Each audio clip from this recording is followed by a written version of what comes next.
If these characters are not liked, I shall be astonished, and if they are, my astonishment will not be less. The end. Footnotes. Pascal's Pensées were published in 1670, 6 years after their author's death. La Rochefoucauld's Maximes appeared in 1665, and of both works from 5 to 6 editions had been sold before the characters saw the light. I have borrowed the definition of these authors' labors from La Bruyère's Prefatory Discourse concerning Theophrastus, which came out at the same time as the characters, and served as an introduction. Preface to La Bruyère's Characters, page v. Preface to La Bruyère's Speech upon his admission as a member of the French Academy, June 15, 1693, which preface was published for the first time with the 8th edition of the Characters, in 1694. Preface to La Bruyère's Characters, page I. Preface to La Bruyère's Speech upon his admission as a member of the French Academy, June 15, 1693. Preface to La Bruyère's Speech upon his admission as a member of the French Academy, June 15, 1693. Sir Walter Scott, in his introduction to Dryden's Absalom and Achitophel, says, "He who collects a gallery of portraits disclaims, by the very act of doing so, any intention of presenting a series of historical events." It was the custom in Paris, at the time La Bruyère wrote, for any gentleman or lady to leave part of their gains on the table, to pay, as it were, for the cards, hence the allusion. All the passages on pages 15 and 16 between inverted commas have been taken from La Bruyère's Prefatory Discourse concerning Theophrastus. See the chapter of the Great, page, section 25. When, in the chapter of certain customs, page, section 14, he speaks of his descent from a certain Godfrey de la Bruyère, he does so jocularly. Compare Preface, page 4, I did not hesitate, till page v, and more regular. In his Introduction to the Reader, printed before Absalom and Achitophel, and published in 1681, Dryden openly admits, I have laid in for those, by rebating the satire, where justice would allow it, from carrying too sharp an edge. They who can criticize so weakly as to imagine I have done my worst, may be convinced at their own cost that I can write severely with more ease than I can write gently. La Bruyère would never have ventured to speak so plainly, and this difference between the French and English author seems very characteristic of the two nations. Compare also Dryden's poetic delineation of Buckingham as Zimri to La Bruyère's portrait of Lauzun as Stratton. Perhaps no author is more quoted in Littrés Dictionnaire de la langue française than La Bruyère is. M. G. Servois, in his bibliographic notice of La Bruyère's works, and Volume 3.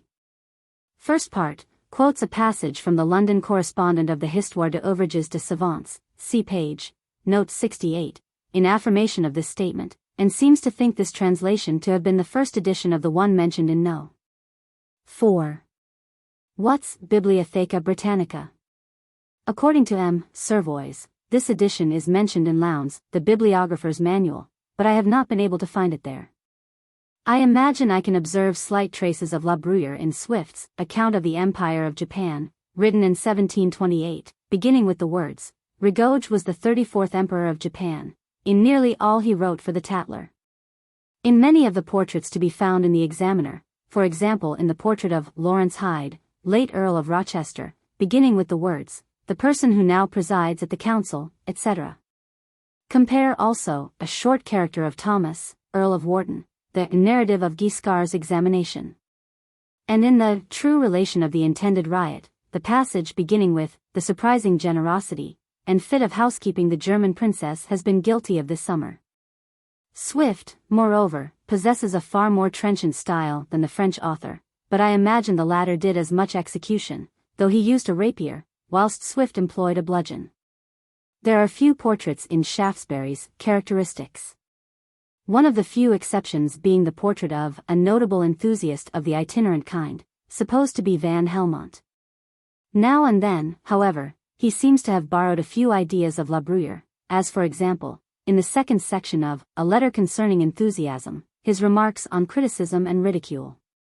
Compare also Shaftesbury in section 2, saying, the vulgar, indeed, may swallow any sordid jest, any mere drollery or buffoonery. But it must be a finer and truer wit which takes the men of sense and breeding, to La Bruyère's chapter, of Works of the Mind, sections 51, 52, the whole of this letter is somewhat like La Bruyère, as in section 4. The crafty beggars, addressing someone they meet in a coach, and of whose quality they are ignorant. In Shaftesbury's Sensus Communis, an essay on the freedom of wit and humor, Part 1, Section 3, his remarks about true raillery. And the opening of the second part, Section 1, if a native of Ethiopia were of a sudden transported into Europe, etc.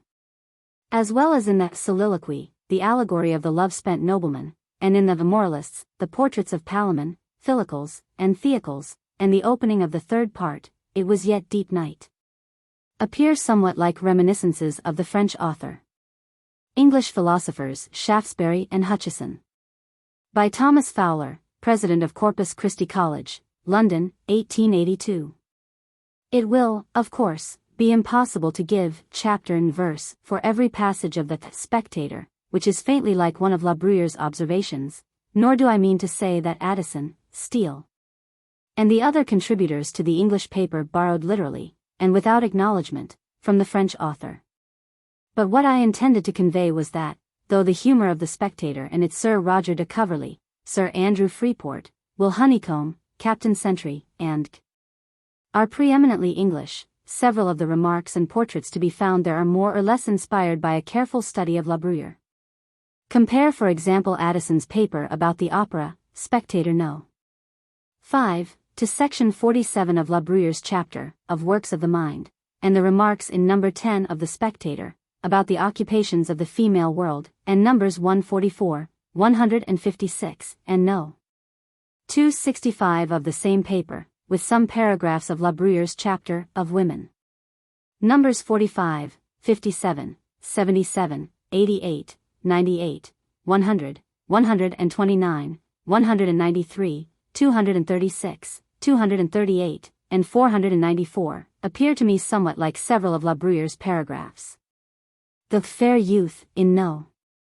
104 of the Spectator, is not unlike a reverse picture of La Bruyère's portrait of Iphis in the chapter, of Fashion, page 389, section 14, whilst the remark in number 226, who is the better man for beholding the most beautiful Venus, and reminds one of La Bruyère's remark on obscene pictures painted for certain princes of the church, in his chapter, of Certain Customs, page 409, section 17. Steele's opinions about corporal punishments, Spectator, no. 157, are very much in advance of those of La Bruyère on the same subject. The English author remarks about Louis XIV. Spectator, number 180 and 200, should be compared with La Bruyère's glorification of the same monarch. I have consulted the edition of Dr. R. South's Sermons, 11 volumes, the first 6 published by H. Lintott, 1732, the last 5 by Charles Bathurst, 1744. In the sermon preached at Westminster Abbey, February 22, 1684-85, on Perovie 16. 33, the lot is cast into the lap, and the passage about Alexander the Great, in his famed expedition against Darius, the remarks about Hannibal and Caesar, Agathocles, the potter who became king, Masaniello, and finally what the doctor says about Cromwell, and who that had beheld such a bankrupt beggarly fellow as Cromwell first entering the Parliament House, with a threadbare, torn cloak, and a greasy hat, and perhaps neither of them paid for, could have suspected that in the space of so few years he should, by the murder of one king, and the banishment of another, ascend the throne, be invested in the royal robes, and want nothing of the state of a king, but the changing of his hat into a crown, seem like some expressions of La Bruyère. Compare also Sermon X, Good Intentions No Excuse for Bad Actions, full of pithy characteristics in word painting, and his sermons, The Fatal Imposture and Force of Words, Isaiah v. 20, Woe unto them that call evil good and good evil, which are very La Bruyèresque, and somewhat like several paragraphs of the chapter, of Certain Customs. See also in The Nature and Measures of Conscience, a sermon preached November 1, 1691, the portrait of the potent sinner upon earth, and a sermon on Pretense of Conscience No Excuse for Rebellion, preached before Charles II, 13th January, 1662-63, the anniversary of the execrable murder of Charles I. In which South says, I wonder where the blasphemy lies which some charge upon those who make the king's suffering something to resemble our Saviour's. Compare finally the portrait of the cozening, lying, perjured shopkeeper, in the second sermon, on avarice as contradictory to religion, with La Bruyère's tradesman in his chapter, of the gifts of fortune, section 43. The Abbé Claude Fleury, the learned author of the Histoire ecclésiastique, who succeeded La Bruyère as a member of the French Academy, said of his predecessor in his opening speech, Il savait les langues mortes et les vivantes. See the chapter of Mankind, page, note 553. See the chapter of the Great, page, section 53. Some of the passages of this prefatory discourse will be found in the introduction. In a lecture read before the Academy of Sciences and Literature of Berlin, the 23d of August 1787, and printed in the memoirs of that Academy, Formy told this story on the authority of M. de Maupertuis, who is said to have heard it from the lady herself, the wife of the financier, Charles Remy de July, to whom she brought a dowry of more than 100,000 livres. See note 3, page 4. See the chapter of Society and Conversation, page, section 66, and note 228, about Fontenelle. See in the same chapter the character of Cedias, page, section 75. This he stated openly in the speech he delivered at his reception at the Academy, the 15th of June 1693. His enemies would certainly have contradicted him if it had not been the truth. See the chapter of the Court, page, note 413. In the introduction are to be found some extracts from this preface. La Bruyère's bitter feelings appear in such paragraphs as section 43, page 56, in the chapter of the Town, page 166, section 4, in that of the Great, pages 223 and 224, sections 11 and 12. Page 232, section 33, and in the chapter of Opinions, page 334, section 19. Molière felt a somewhat similar bitterness, at least in the dedication of Les Fâcheux he says to Louis XIV. Those that are born in an elevated rank may propose to themselves the honor of serving your majesty in great employments, but, for my part, all the glory I can aspire to, is to amuse you. Compare also Shakespeare's 111th sonnet beginning, Oh, for my sake do you with fortune chide. See the chapter of Society and of Conversation, page, sections 56, 57. See in the chapter of the Great, page, section 26, which seems to me to prove this fear. We have wished to warn and not to bite, to be useful and not to wound, to benefit the morals of men, and not to be detrimental to them. This quotation is taken from one of the letters of Erasmus to Martin Dorpius, in which the former replies to some criticisms on his Praise of Folly. The preface to the Characters, altered and augmented several times by the author himself, is found for the first time, in its present form, in the 8th edition of his work. The first edition of the Characters, published in 1688, contained 420 characters, the 4th edition 771. This mark A, between double parentheses, as well as the same mark between single parentheses, was first employed in the 5th edition, 1690, of the Characters, and in all the following ones. But the mere without any parentheses was used by La Bruyère in all editions to denote the beginning of a paragraph. This refers to the 6th, 1691, 7th, 1692, and 8th, 1694, editions. The 5th edition contained 923 characters, the 6th 997, the 7th 1073, and the 8th 1120. The 9th edition, 1696, was published about a month after the death of La Bruyère. This seems to allude to La Rochefoucauld's maxims. M. de La Bruyère adopts the chronology of Suédos, a Greek lexicographer who flourished during the latter end of the 11th century.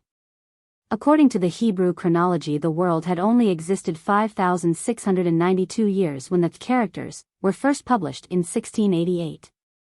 Abile in the original, in the sense of the English word able, and used as a noun, was already then considered antiquated.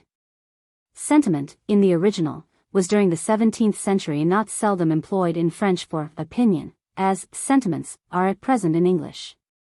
This magistrate is said to have been Pierre Poncet de la Rivière, Count d'Ablys, 1600 to 1681, a barrister, a councillor of state, and member of the Royal Council of Finances, whose absurd moral treatise, Considérations sur les avantages de la vie dans la vie chrétienne, politique, civil, économique et solitaire, was published under the pseudonym of the Baron de Prel, in the month of August 1677.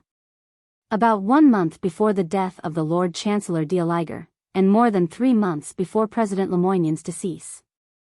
At that time so-called collections of anecdotes, such as Boliana, Menagiana, and Segresiana, were greatly in vogue.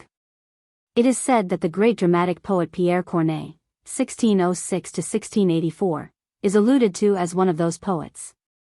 All the keys pretend this is a hit at the Dictionary of the Academy, and they may be right, for the dictionary, only published in 1694, 6 years after the Characters first saw the light, had been expected for more than 40 years.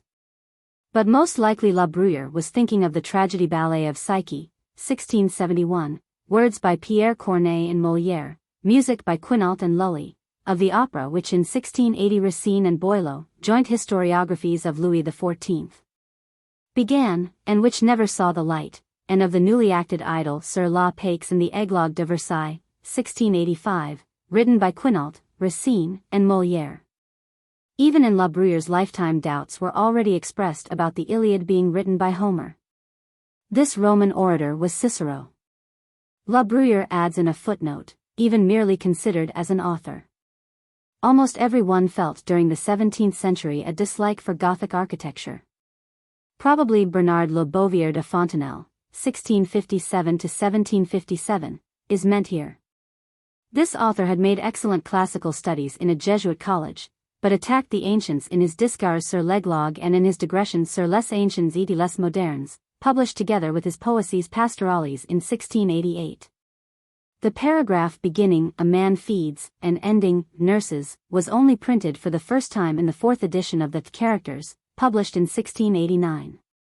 It is generally thought that Charles Perrault, 1628 to 1703, a member of the French Academy, is alluded to, but this seems more than doubtful. Those able men were the dramatist Jean Racine, 1639 to 1699, and the satirist Nicolas Boileau Despreaux, 1636 to 1711. Zoilus, a Greek grammarian, flourished about 356 to 336 BC. And assailed Homer, Plato, Isocrates, and other Greek authors with merciless severity. According to all the keys, this is said to be an allusion to the Abbé de Dangeau, 1643 to 1723, a member of the French Academy, and a brother of the better-known Marquis. But why and wherefore this abbé has been singled out, has not reached posterity. Some say the president cousin, the editor of the Journal de Savants, was meant. Zeta Adelando Omega Tau means envious. In his Recul de divers ouvrages en prose et en vers, 1676, Charles Perrault defended the Alceste of Quinault and attacked the Alcestis of Euripides.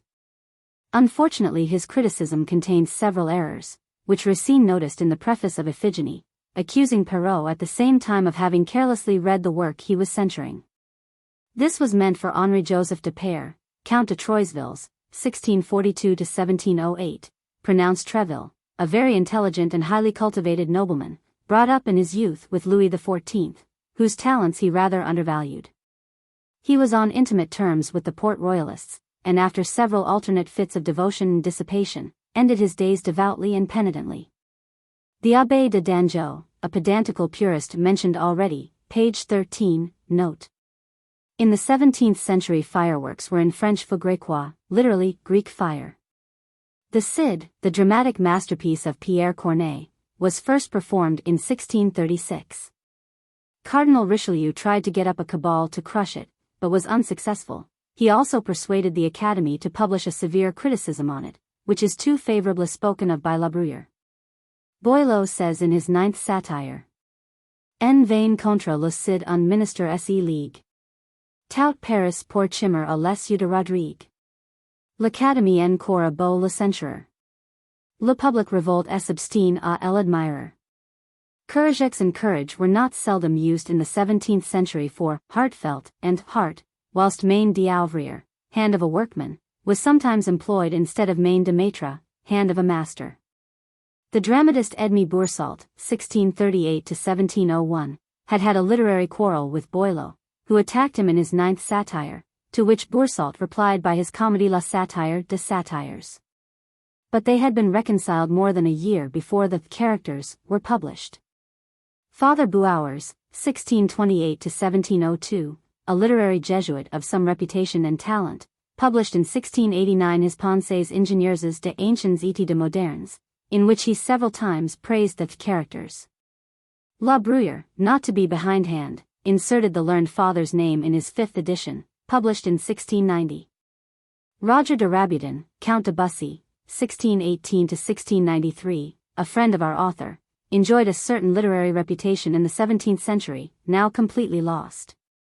He is only remembered by his licentious and satirical Histoire amoureuse de Gaules, for which he was banished from the court for more than 20 years. Damas was meant for Boileau. There had been a whole family of printers of that name, though only André was alive when the Characters appeared. At that time books in France and in England were almost always sold bound.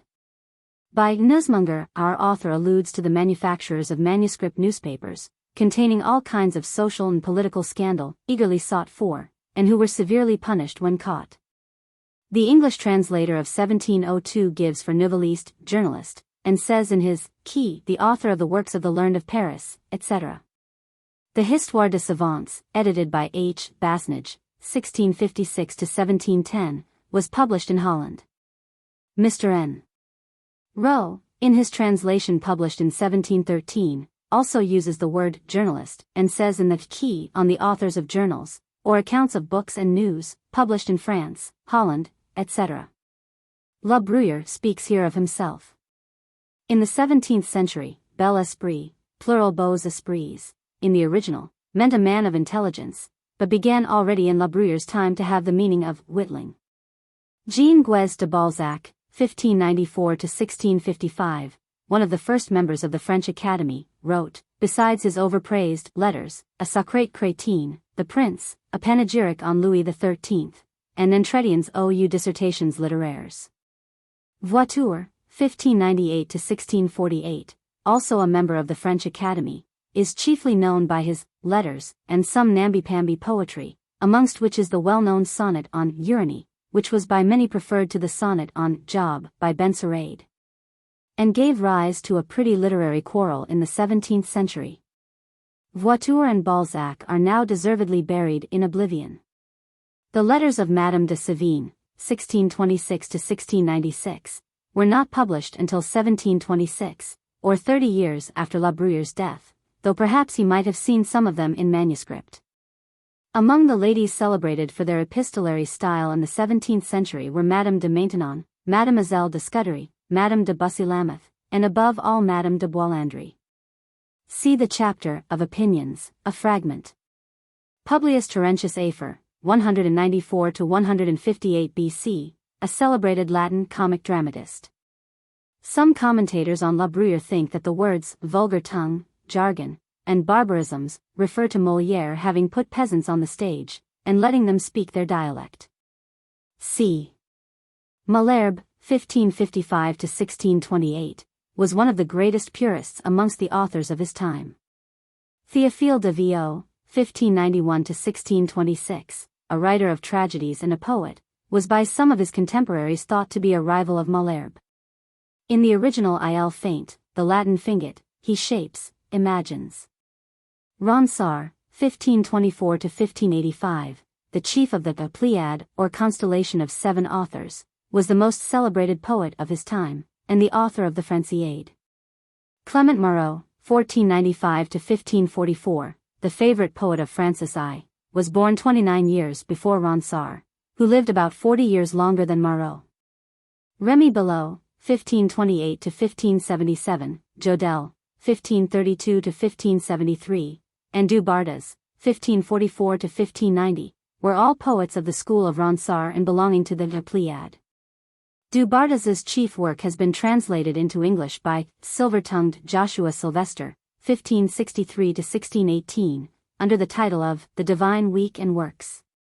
And Spenser speaks of his heavenly muse, and of his filling the world with never-dying fame.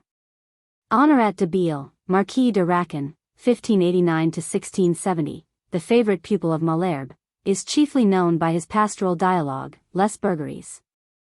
La Bruyère praises Malherbe and Racan for their pure style, but the fabulous Jean de La Fontaine says of them: Malherbe avec Racan parmi le chœur de anges.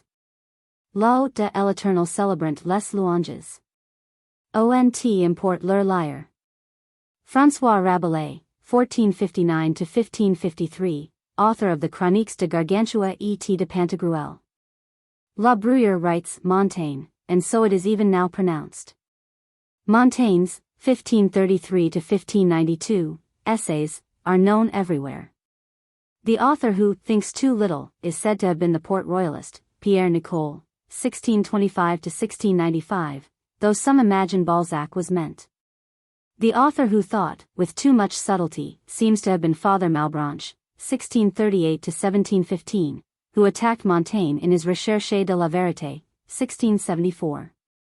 Jacques Amiot, 1513–1593, the translator of Plutarch. Nicolas Coffateau, 1574–1623, Bishop of Marseille, is best known by his translation of the Roman historian, Florus. The letters H, G stand for Hermes Gallant, Hermes being the Greek for Mercury, and there existing since 1672 a kind of monthly review, called the Mercure Gallant, edited by Donneau de Vice, Thomas Corneille, and Fontenelle. And printing some news from the court and the army, a few literary articles, and as many advertisements as possible. Since 1677 its title changed to Mercure de France. Boileau, La Fontaine, and Saint Evremond were, like La Bruyère, no lovers of the opera.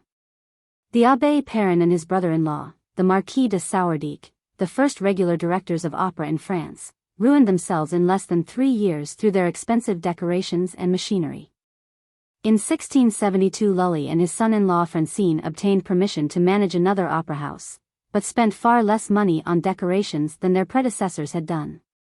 Our author calls Lully Amphion, a Greek musician who is said to have built Thebes by the music of his lute. At that time there was a regular theatre for puppet shows, founded by Pierre d'Adelin, better known as Brioche.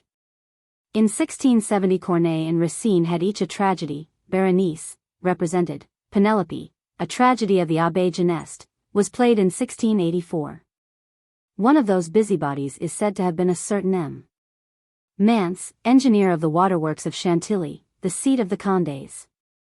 And he pretended to have chiefly organized the festival given by the Prince de Condé, a son of the great Condé and the father of La Bruyère's pupil, the Duc de Bourbon, to the Dauphin, the son of Louis XIV. At Chantilly during the month of August 1688. This entertainment lasted 8 days, hence the necessity of a theatre. The hunt on the water took place on the 6th day of the festival, when some living deer and other animals were thrown alive into a large lake, which the ladies, in boats, tried to catch by means of ropes, and which, when caught, were set at liberty. On the first day of the feast a splendid collation was given by the prince to the Dauphin, at the crossway of La Table, amidst a temple of verdure erected for the occasion. Any meal taken between the dinner and supper hours, or any festive repast, was called in Louis XIV's time a collation. Another wonderful collation given in the labyrinth of Chantilly, says a note of La Bruyère. An engraving still exists of the table, its decorations and ornaments. This compliment to the Prince de Condé only appeared for the first time in the 4th edition of the Caractères, published in 1689, when the whole court was still talking about the entertainment. This is said to be a hit at the partisans of Quinault, who could see no charms in anything except in his operas. In the original, Esprit fort, which sometimes meant a man who does not care for the opinions of the world, and sometimes a free thinker. La Bruyère puts in a note, a rebellion was the ordinary ending of tragedies. Some commentators think this is an allusion to the tragedies of Quinault, but they were already buried in oblivion when he died in 1688. It seems rather to refer to those of Jean Galbert de Campistran, 1656–1713, during 10 years. From 1683 to 1693, produced almost yearly a tragedy, none of which have come down to posterity. Molière often put peasants on the stage, but he never made of them, nor of intoxicated persons, his principal characters. The sick person is said to be a hit at Argonne in Molière's Le Malade Imaginaire. See also page, section 38. This is an allusion to the actor Baron's L'Homme à Bonnes Fortunes, 1686, and The Debauche, 1690. This latter comedy, acted before the court the very year the above paragraph first appeared, was a complete failure, and has never been printed. Intoxicated people were often represented on the stage in La Bruyère's time. In the original comedies, a word employed for tragedies as well as for comedies. Cinna in the tragedy of that name, Felix in Polyeucte, and Rhodogun in Rhodogun are examples of this. The original has nombreux, the Latin numerosus. 3 Tragedies by Corneille. Though he himself calls the last tragedy by the name given above, its real title is Horace.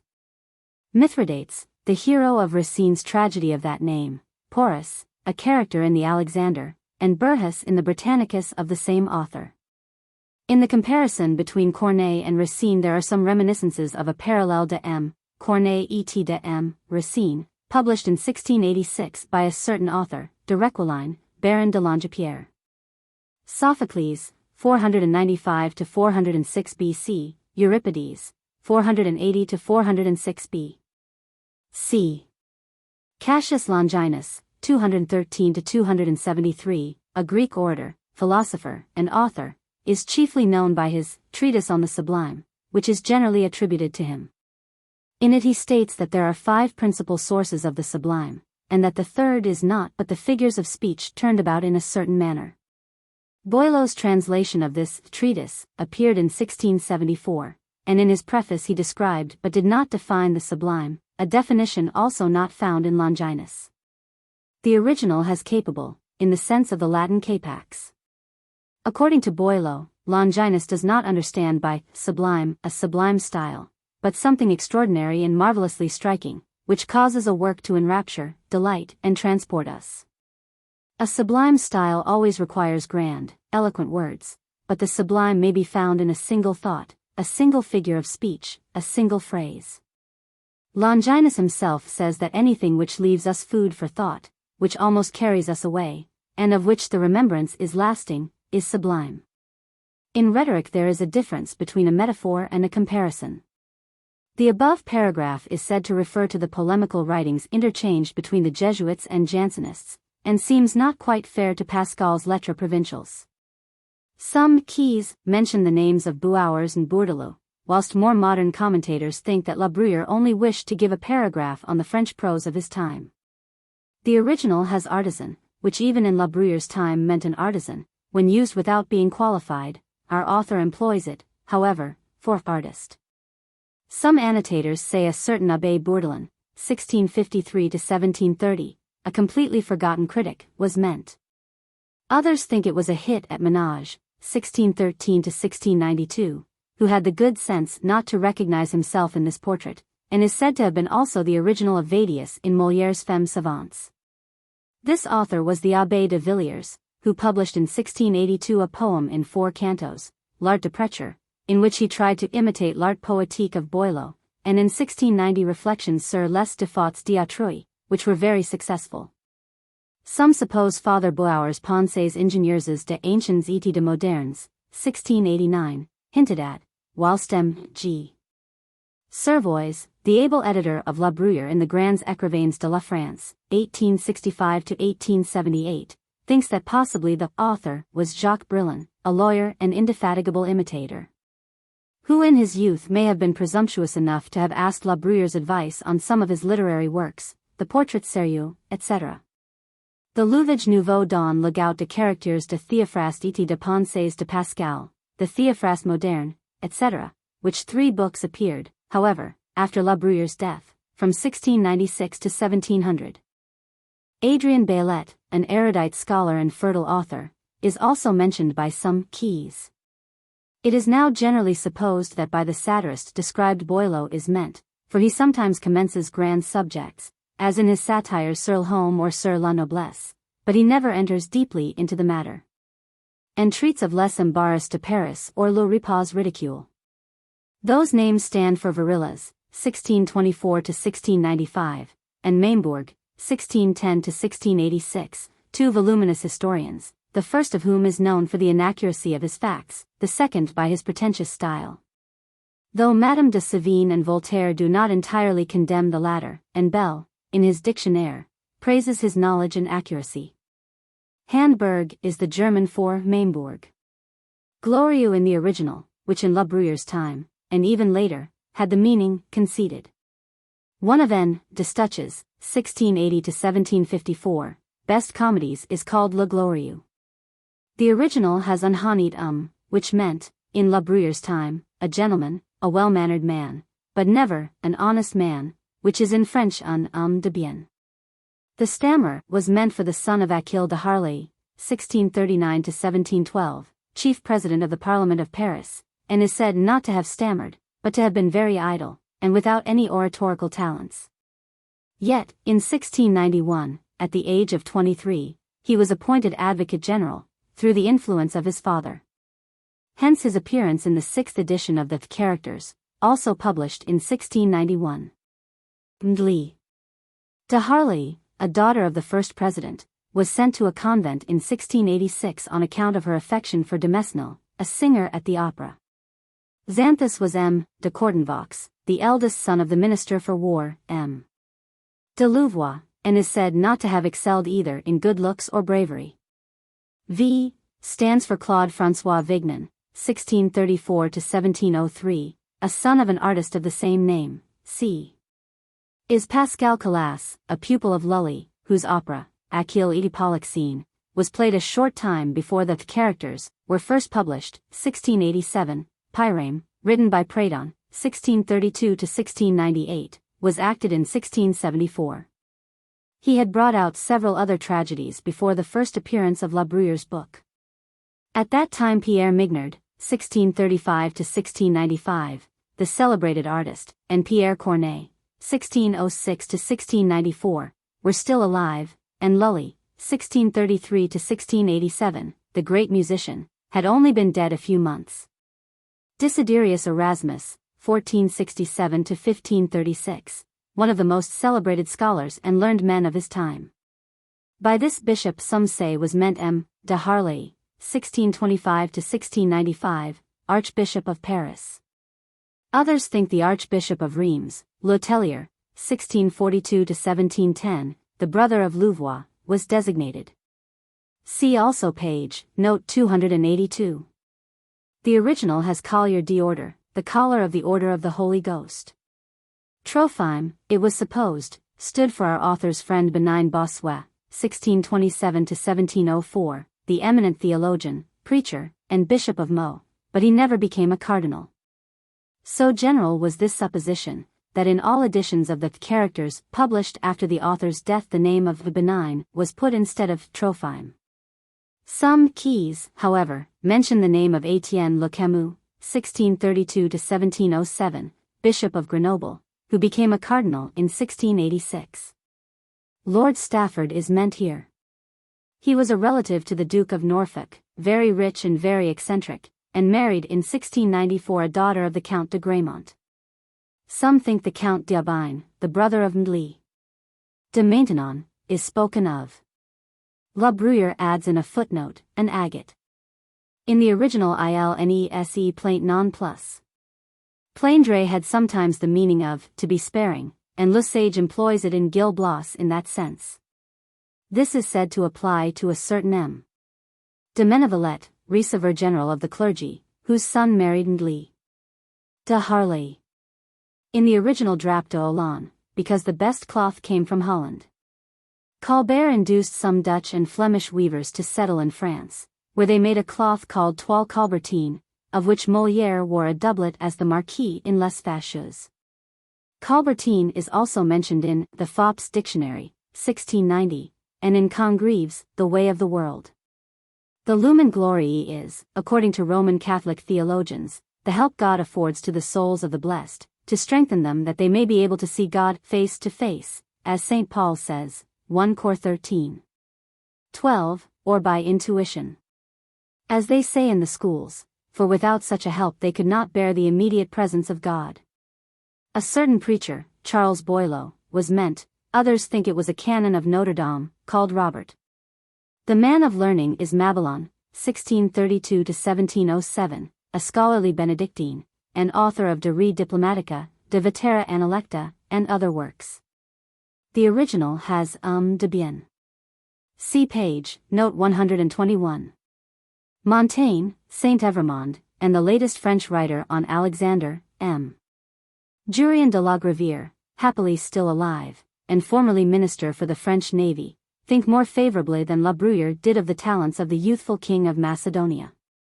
Emilius is the Prince de Condé, 1621–1686. The whole of the above paragraph is filled with reminiscences from Bossuet's Oraison funèbre du Prince de Condé, delivered in the year 1687. The Battle of Rocroi was won in 1643, when Condé was only 22 years old, whilst those of Freiburg, Nordlingen, and Lens were gained, respectively, in 1644, 1645, and 1648. An allusion to the siege of Lerida, raised by Condé in 1647. La Bruyère forgets the wars of the Fronde, 1648–1653, and the part Condé took in them, as well as in the wars of Spain against France, from 1652 till 1659. His grandson and his nephew married illegitimate daughters of Louis XIV. An allusion to his bad and hasty temper. La Bruyère adds in a note, sons and grandsons, descendants of kings.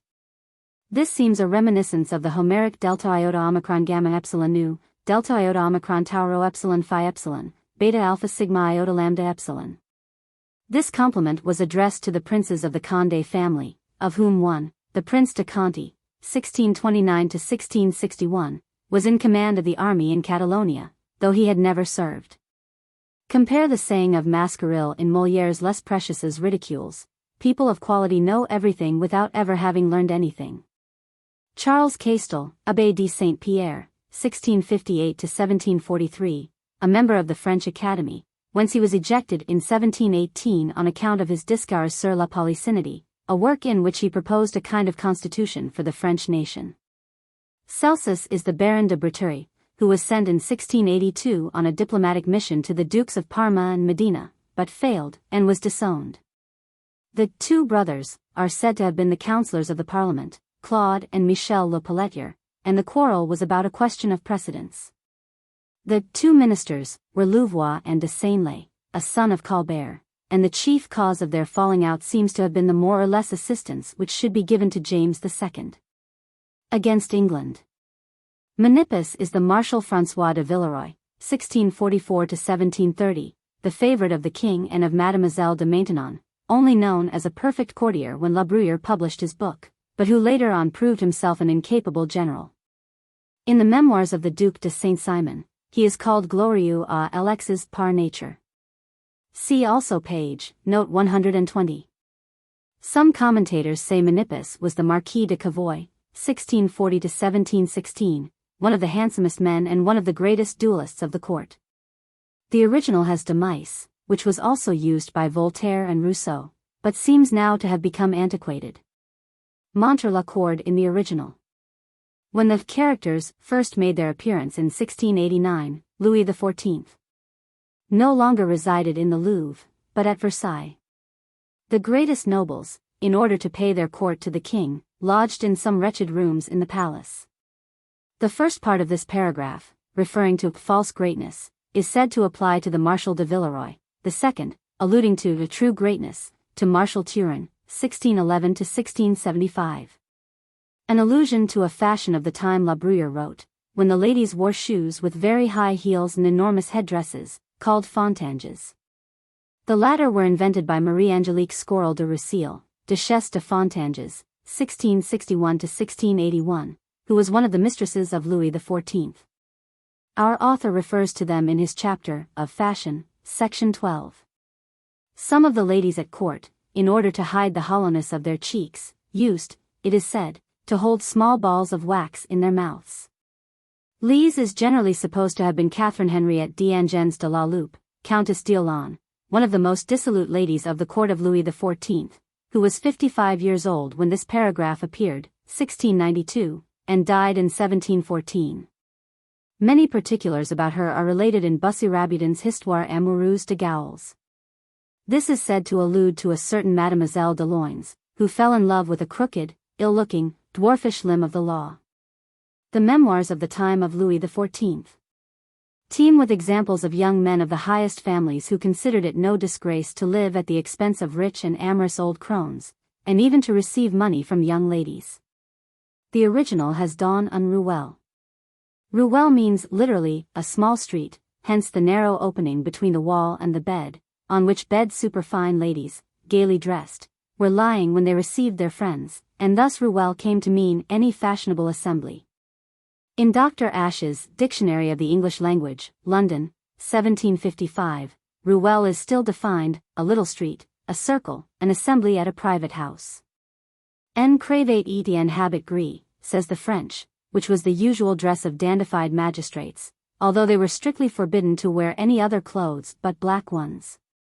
Only officers of the king's household were allowed to wear gold-embroidered scarfs. This alludes to the Count d'Aubagne, a brother of Madame de Maintenon, who was no favorite at court. See also the portrait of Theodectes, in the chapter of Society and Conversation, section 12, page. The lady is said to have been Madame de la Ferrière, the wife of a maître de requêtes, and Dorina a certain Glee. Foucault, a relative of some well-known consigliere au Parlement, who was in love with a Dr. Moreau. The original has questionnaire, a word then already antiquated, and which meant a man applying the question or rack. Roches seems to have been intended for a portrait of the celebrated actor Michael Baron, 1653–1729, whilst the names of Lelia, Caesonia, Claudia, and Messalina probably allude to some of the ladies of the court who intrigued with actors. During the 18th century the names of the Marechale de la Ferté, and of her sister the Countess d'Aulon, see page, note 158, both of very dissolute manners, were mentioned as having been the originals of Claudia and Messalina. Whilst Claudia was also, according to some, a portrait of Marianne Mancini, Duchesse de Bouillon, though it is not probable that La Bruyère intended to allude to her. Bathyllus and Cobus stand for Le Basque, Picourt, or Beechams, dancers at the opera. Draco is Philibert, a German flute player of those times. Lelia or Caesonia are supposed to have been a certain widow of the Marquis de Constantine. Is this not an allusion of our author to some nunneries not in very good repute at the time? This applies, it is said, to the Marechale de la Ferté, mentioned on page 67, note 2, and to the Duc d'Almont's second wife, who died in 1711, 61 years old. At the time La Bruyère wrote, nearly every fashionable lady had, besides her father confessor, a spiritual director, who was her guide, philosopher, and friend. Boileau, in his 10th satire, says, Mais de tous les mortals, grâce aux devotes aimes. Nul ne si bien soigné un directeur de femmes. Placer de domestiques, in the original. Domestique was used for any person belonging to the household of some great nobleman, even if he were himself a noble. It also meant a household. A note of La Bruyère says that this refers to assumed piety. Those ladies are supposed to have been the Duchesse d'Almont, already mentioned, the Countess de Lyon, the wife of a minister of state, the Duchess de Lesdiguières, and the Countess de Russy. Our author's note says, a pretended pious woman. It was then the custom for people who had a lawsuit to go and solicit their judges in person. In La Bruyère's time many ladies had a great reputation for learning, such as Madame de Sévigné, and her daughter, Madame de Grignan, who greatly admired Descartes' philosophy, Madame de Lafayette. And a sister of Madame de Montespan, who was abbess of Fontevrault. Montaigne was of opinion that women had no need of learning, and Molière, in his Femmes Savantes, holds the golden mean. Such were, for example, the heroines of the Fronde, who only cared for ambition. Saint Simon in his memoirs speaks of the Marechale de Sirembault, who only left off gambling whilst at meals. The Princess de Harcourt, who took usually the sacrament after having gambled until 4 in the morning, and the Duchesse d'Almont, whom we have already mentioned. Most women have no characters at all, says Pope in the second epistle, of the characters of women. The late Reverend Whitwell Elwin thinks this, a literal rendering of La Bruyère's section 65, of men. I imagine it inspired by the above paragraph. To deceive someone is now in French an imposer à quelqu'un, but until the last 100 years imposer was used, which meant to deceive and to impose respect. Glycera is said to have been Madame de la Ferrière, whom we have already mentioned. See page, note 165. Pierre du Puget, Lord of Montauran, who died in 1664, first president of the Bureau de Finances at Montauban, was celebrated for his riches and vanity. P. Corneille dedicated his tragedy Cinna to him. Michael Particelli, Lord of Esmery, became, through the patronage of Cardinal Mazarin, Surintendant de Finances, and died in 1650. Venus is not Venusia, the native town of the Roman lyric poet Horace, but Vincennes. The road from Paris to Vincennes was a favorite spot for walking. The Faubourg Saint-Germain is meant by the grand suburb. Canidia, a Neapolitan lady, is said to have been loved by Horace, and to have deserted him. Out of revenge the poet, in his Epodes V and 17, depicted her as an old sorceress who could unsphere the moon. Canidia is supposed to allude to Lavoisin, who was burned at the stake in Paris, in 1680, for having poisoned several people. In the original of Franchi, Friedman. All the keys say that the husband of this paragraph and the following one was a certain Nicolas de Baucquemare, president de la Duxième Chambre de Requêtes au Palais. Wives of a similar kind seem to have been Madame de Montespan, Madame de Sévigné, and Madame de Lafayette. This paragraph refers again to the president, mentioned on page 80, note 2, and to his wife, who was always called Donzembre, pronounced Dosembre, after a property belonging to her husband. Stupide had, in La Bruyère's time, the meaning of stupefied as well as of stupid. It might have been expected that some of the keys would have told us who Amira was, but this anecdote is either invented by La Bruyère or founded on a fact only known to him. La Rochefoucauld, in the Maximes, 1665, makes almost the same remarks, and so does Pascal in the Pensées, 1670. It often happens that those two authors agree in their expressions and thoughts with La Bruyère, who carefully studied them before publishing his Caractères. Discordia fit carrier concordia is a saying of the Latin poet Publius Cyrus, 104–41 BC. In the chapter of the affections, La Bruyère has borrowed a goodly number of ideas of Seneca's treatise De Beneficiis. This is one of them. An imitation of another line of Publius Cyrus, Ita amicum habeas, posse inimicum fieri ut putes. This paragraph was not very clear in the original.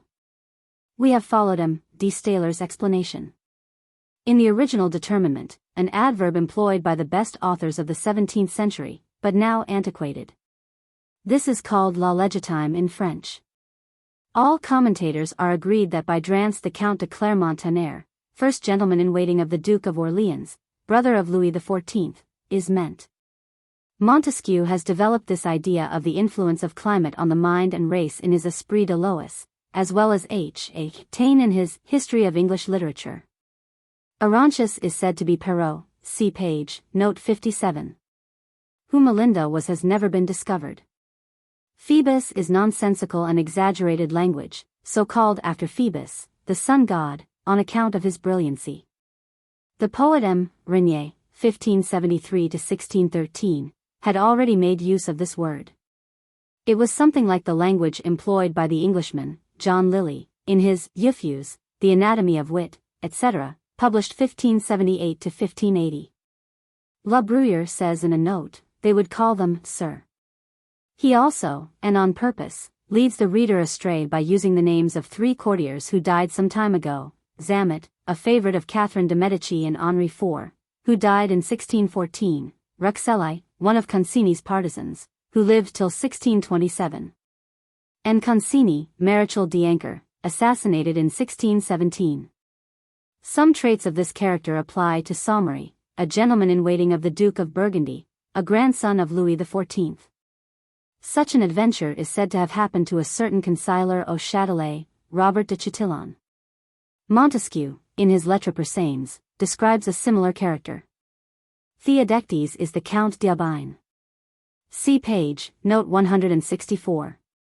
It was the custom in La Bruyère's time, even among the upper classes, to throw on the floor what was left on the plates or in the glasses. See also the character of Menalcas, chapter 11, of Mankind. Il est au-dessus de vouloir se soutenir, literally, he is above wishing to keep himself up. This expression seems to be peculiar to La Bruyère. No suggestion has ever been made as to what person is portrayed as Troilus. Still it seems to have been intended by our author for one of his contemporaries. A certain boasting Abbé de Vasse is meant, who refused the bishopric of Mans, and died in 1716 at the age of 65. The author's note says, a kind of people who pretend to be very nice in their language. Proprement, in the original, was in La Bruyère's time generally used for elegantly, correctly. Oaths were more commonly used by the upper classes in the 17th century than they are now. Cleon is supposed to have been a certain financier Monerat, who died in prison rather than pay a fine of 2 million francs, to which he had been condemned by a court of justice. This personage is said to stand for Constantin Hudebert du Buisson, appointed Intendant of Finances the same year, 1690. The 7th edition of the Caractères was published. See also page, section 63. The livre Parisis, probably meant here, was equal in value to the franc, first coined in 1573, under Henri III. An income of 10,000 francs in La Bruyère's time would represent one of 50,000 francs now. The original has congratular, now only used with a ridiculous meaning attached to it.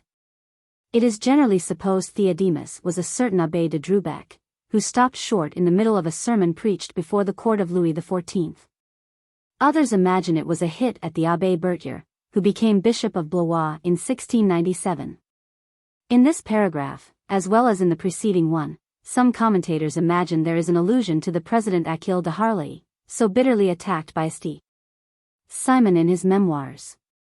See also page, note 122. Our author says in a note, written in imitation of Montaigne. The principal antiquated words in this imitation are est river, to strive, to quarrel.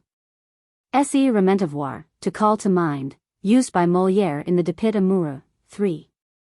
4, and succeder, to be successful, which, of course, is at present in French réussir.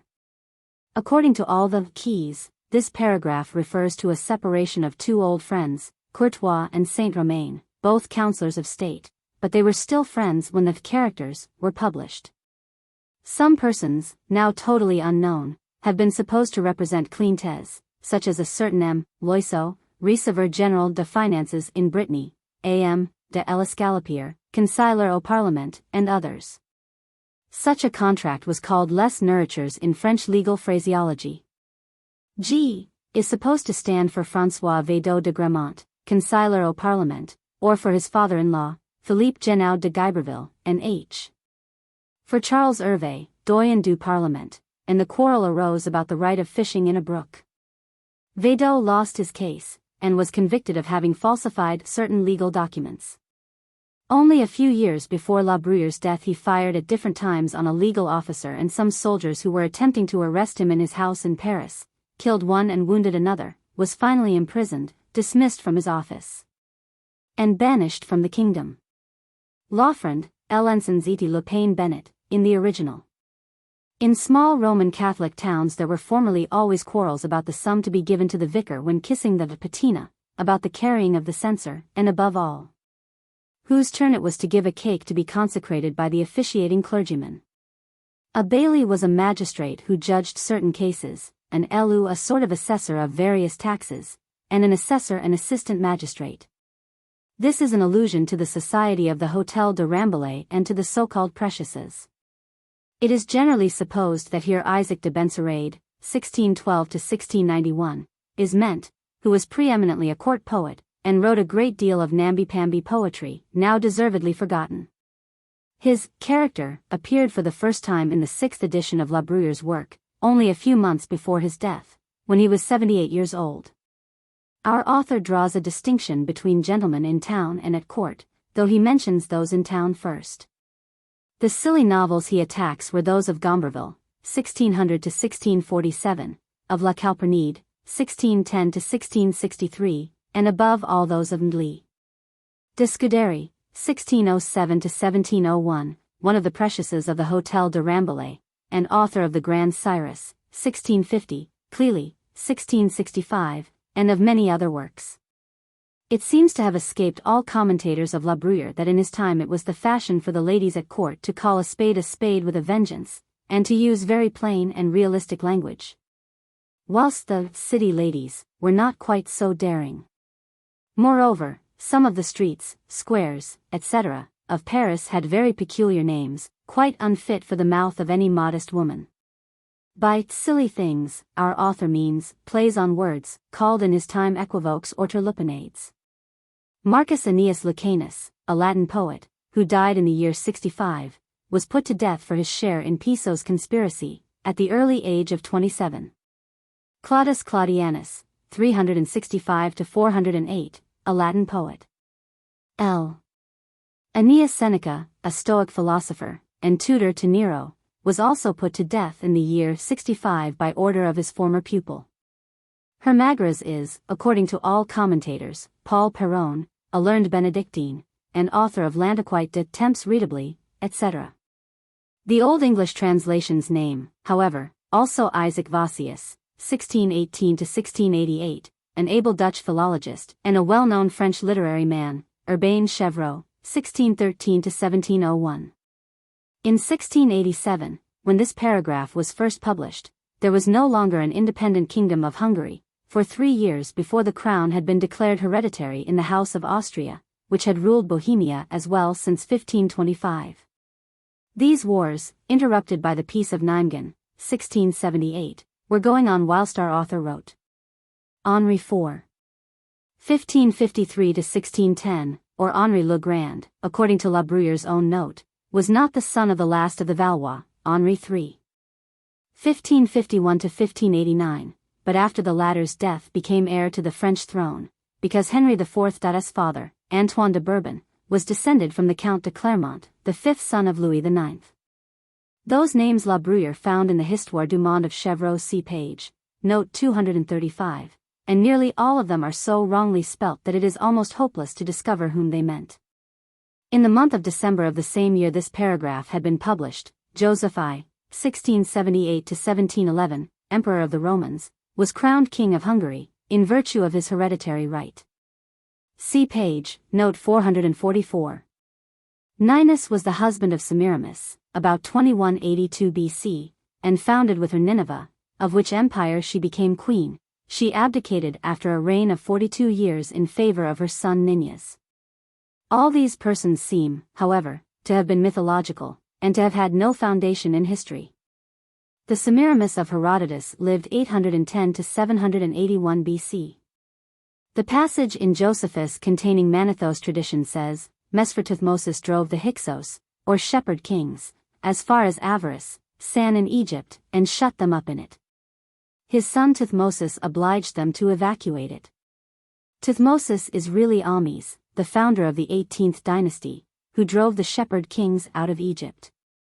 Misphar-Tuthmosis, sometimes written Misphar-Mathosis, and Alisphraga-Mathosis, his relative or ancestor, is meant by this name Alipharmutosis, but he has not been recognized in Egyptian records.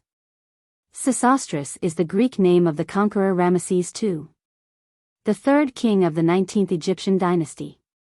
Artaxerxes Longimanus, king of Persia, succeeded his father Xerxes I, 465 BC, and died about 425 BC. Cetius is Fontenelle, see page, note 51, who was only 37 years old when this paragraph was first printed in the 8th edition of the Caractères, in 1694, and who became La Bruyère's enemy ever since. Fontenelle had written for his uncle Vascornet, 1625–1709, certain parts of 2 operas, Psyche, 1678, and Bellerophon, 1679, for Beauval, in prose, and Eulogy on Perrault, 1688, and for a certain Lee Bernard, part of a tragedy of Brutus, 1691. Lucianus of Samosata, a satirist and a rhetorician, 120–200 AD. The author adds, a philosopher and a tragic poet. See page, note 235. Plato, the well-known Greek philosopher, 430–347 BC. Publius Virgilius Maro, the Roman epic and bucolic poet, 70 to 19 BC. Theocritus, a Greek bucolic poet, who flourished about 272 BC. Fontenelle had written dialogues of the dead, as Lucianus had done. Philosophical works and tragedies like Seneca, philosophical dialogues in Plato's style, and pastoral poetry like Virgil and Theocritus. Perrault, Lamotte, 1672 to 1731, De Vice, 1640 to 1710, and others. This friend is supposed to have been Lamotte. The right of presentation to nearly all offices at court, or official positions, was publicly bought and sold in Louis XIV's time. Commentators, who see allusions everywhere, suppose the very rich man was Louvois, whose sons-in-law were the Dukes de la Rocheguyon and de Villeneuve. Or Colbert, who became the father-in-law of the Dukes de Chevreuse, de Beauvilliers, and de Mortemart, or, finally, Fremont, keeper of the royal treasury, who married his daughter to the Duc de Lorges. This lady is said to have been Madame Fleur Ion d'Armenonville, daughter of a clothier, whose husband was keeper of the seals and director de finances. Those men were the so-called farmers of the revenue, nearly all of low birth, and who formerly had been in some trade or business. See page, note 266, and page, section 15. Little, silly, ugly rich men were not more rare in our author's time than they are at present, but the commentators will have it that the Marquis de Gouverney and the Duc de Ventadour were meant. M. de Saint-Ponge, a relative of the ministers Colbert, Letellier, and Louvois, and the latter's principal secretary, is meant. Nearly all the great lords had Swiss doorkeepers. Petit Jean, in Racine's comedy Les Plaideurs, says also, Il m'avait fait venir d'Amiens pour être Suisse. The Keys mention several people for Clitophon, such as M. Le Camus, lieutenant civil, or his brother the cardinal, or another brother who was maître de requêtes. In the original there is a play on the word rare which cannot be rendered in English. This seems to refer to Plato's Timaeus and his Phaedo. Jupiter is the largest and Saturn the second largest planet of our solar system. The celebrated Dutch natural philosopher Huygens van Zuilichem, 1629 to 1695, who discovered the fourth satellite of Saturn and proved the existence of its ring, lived in Paris from 1666 till 1681, and may have met La Bruyère. The original has trivial, from the Latin trivialis and trivium, hence the meaning of exposed to the public gaze, perceptible. By these initials are meant partisans, a name given to the farmers general of the revenue. Until 1726, these persons obtained in France, for a fixed money payment, the right of collecting one or more of the public taxes. This system was first inaugurated by Sully, 1560 to 1641, the able finance minister of Henri IV. Out of necessity, in order to raise money, and was continued for more than 200 years, and the cause of many arbitrary measures and great oppression. The number of these fermiers généraux was first 40 and afterwards 60, but there were a goodly number of sous-fermiers and many other agents, who were all practically irresponsible. In 1726, a company of capitalists undertook the collection of the greater part of the king's taxes, which was called the Firmes Generales or Unis, and lasted till the First French Revolution. The Minister de Finances, a name only first given in 1795, was, in the 16th and part of the 17th century, called Surintendant de Finances, and from 1661 till 1791 Contrôleur Général de Finances. Soja in Greek is generally used as the name of a servant or a slave, and Molière gives that name to a servant in his Amphitryon. In Latin a farmer of the public revenue was called socius, because he was the associate of other similar farmers. It was not at all uncommon in Louis XIV's time for footmen to rise to the rank of financiers, and La Bazinière, de Gourville, and de Bourvillais, who were all three very rich, as well as many others, might be quoted as examples of this.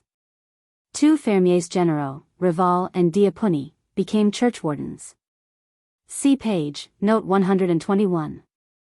The wives of a good many farmers of the revenue have been named by various commentators and Keys. The huitième denier was a tax imposed in 1672 during the war with Holland on all purchasers of estates from the clergy. The Keys give several names of financiers, such as Aubert, who at one time was worth more than 3 millions of francs, and who died in a garret, Guinegod, and Ramond. The Chambre de Justice, a name given to certain committees which were appointed from time to time to inquire into financial malversations and abuses, condemned in 1661 the above-named 3 gentlemen to pay very heavy fines. Hence their comparative poverty. Champagne stands for Monerat. See page, note 213. It was not uncommon to give such names as Poitevin, Lorraine, Basque, Provençal, etc., to footmen, after their supposed native provinces. 2 Still champagne wines. Sparkling champagne was not drunk till the 18th century. All commentators agree that here the farmer General George is meant, who bought the Marquis d'Entraigues and married a daughter of the Marquis de Valenque. The taille was a king's tax levied every year only on the people and the commoners. Who Dorus is has not been found out. The Appian Way, the oldest and best of all the Roman roads, leads from the Porta Capena at Rome to Capua. The lictors at Rome, with the fasces, always walked before the consul or the dictator. Some think that here a certain M. de Langley, Maréchal de Camps et Armes du Roi, was meant. Others think it was an uncle of the minister Colbert, A.M. Poussort, one of the king's council of state, but the first was unmarried and had a very wealthy father, and the second, who was also unmarried, and a miser to boot, owed his influence wholly to his position. The original has pancarts, which our author in a note states were billets d'interment.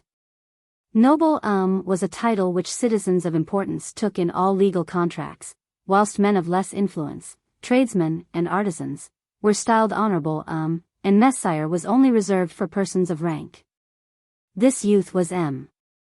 Le Tellier, who became Archbishop of Reims in 1671, when he was only 29 years old, but who already, before that time, received the revenues of 6 abbeys. See also page, note 126. Formerly 6 vingt, 120, thus in the original, was as commonly used as 4 vingt. The first 2 editions contained a note of La Bruyère, to say that by Médailles d'Or he meant Louis d'Or. This he thought no longer necessary in the other editions. He only wanted to draw attention to the fact that the youth received his clerical dues in golden coin, and not by a check on some fermier general, who would have taken a discount for cash payment. This paragraph seems to be a hit at the fermier general Langlois, whose daughter married the Marshal de Tourville, and whose son was married to a niece of de Pontchartrain, the Controller General of the Finances. Although this remark seems to refer to the Baron de Beauvais, Capitaine de Chasses, to whom the king had given the right of selling the briars and brambles growing on the road to Versailles. The portrait of Ergastus alludes to those men who were forever advising to tax articles not already imposed, and by whom France became finally ruined. Barrière, one of the secretaries of Colbert, is said to have been the original of Crito.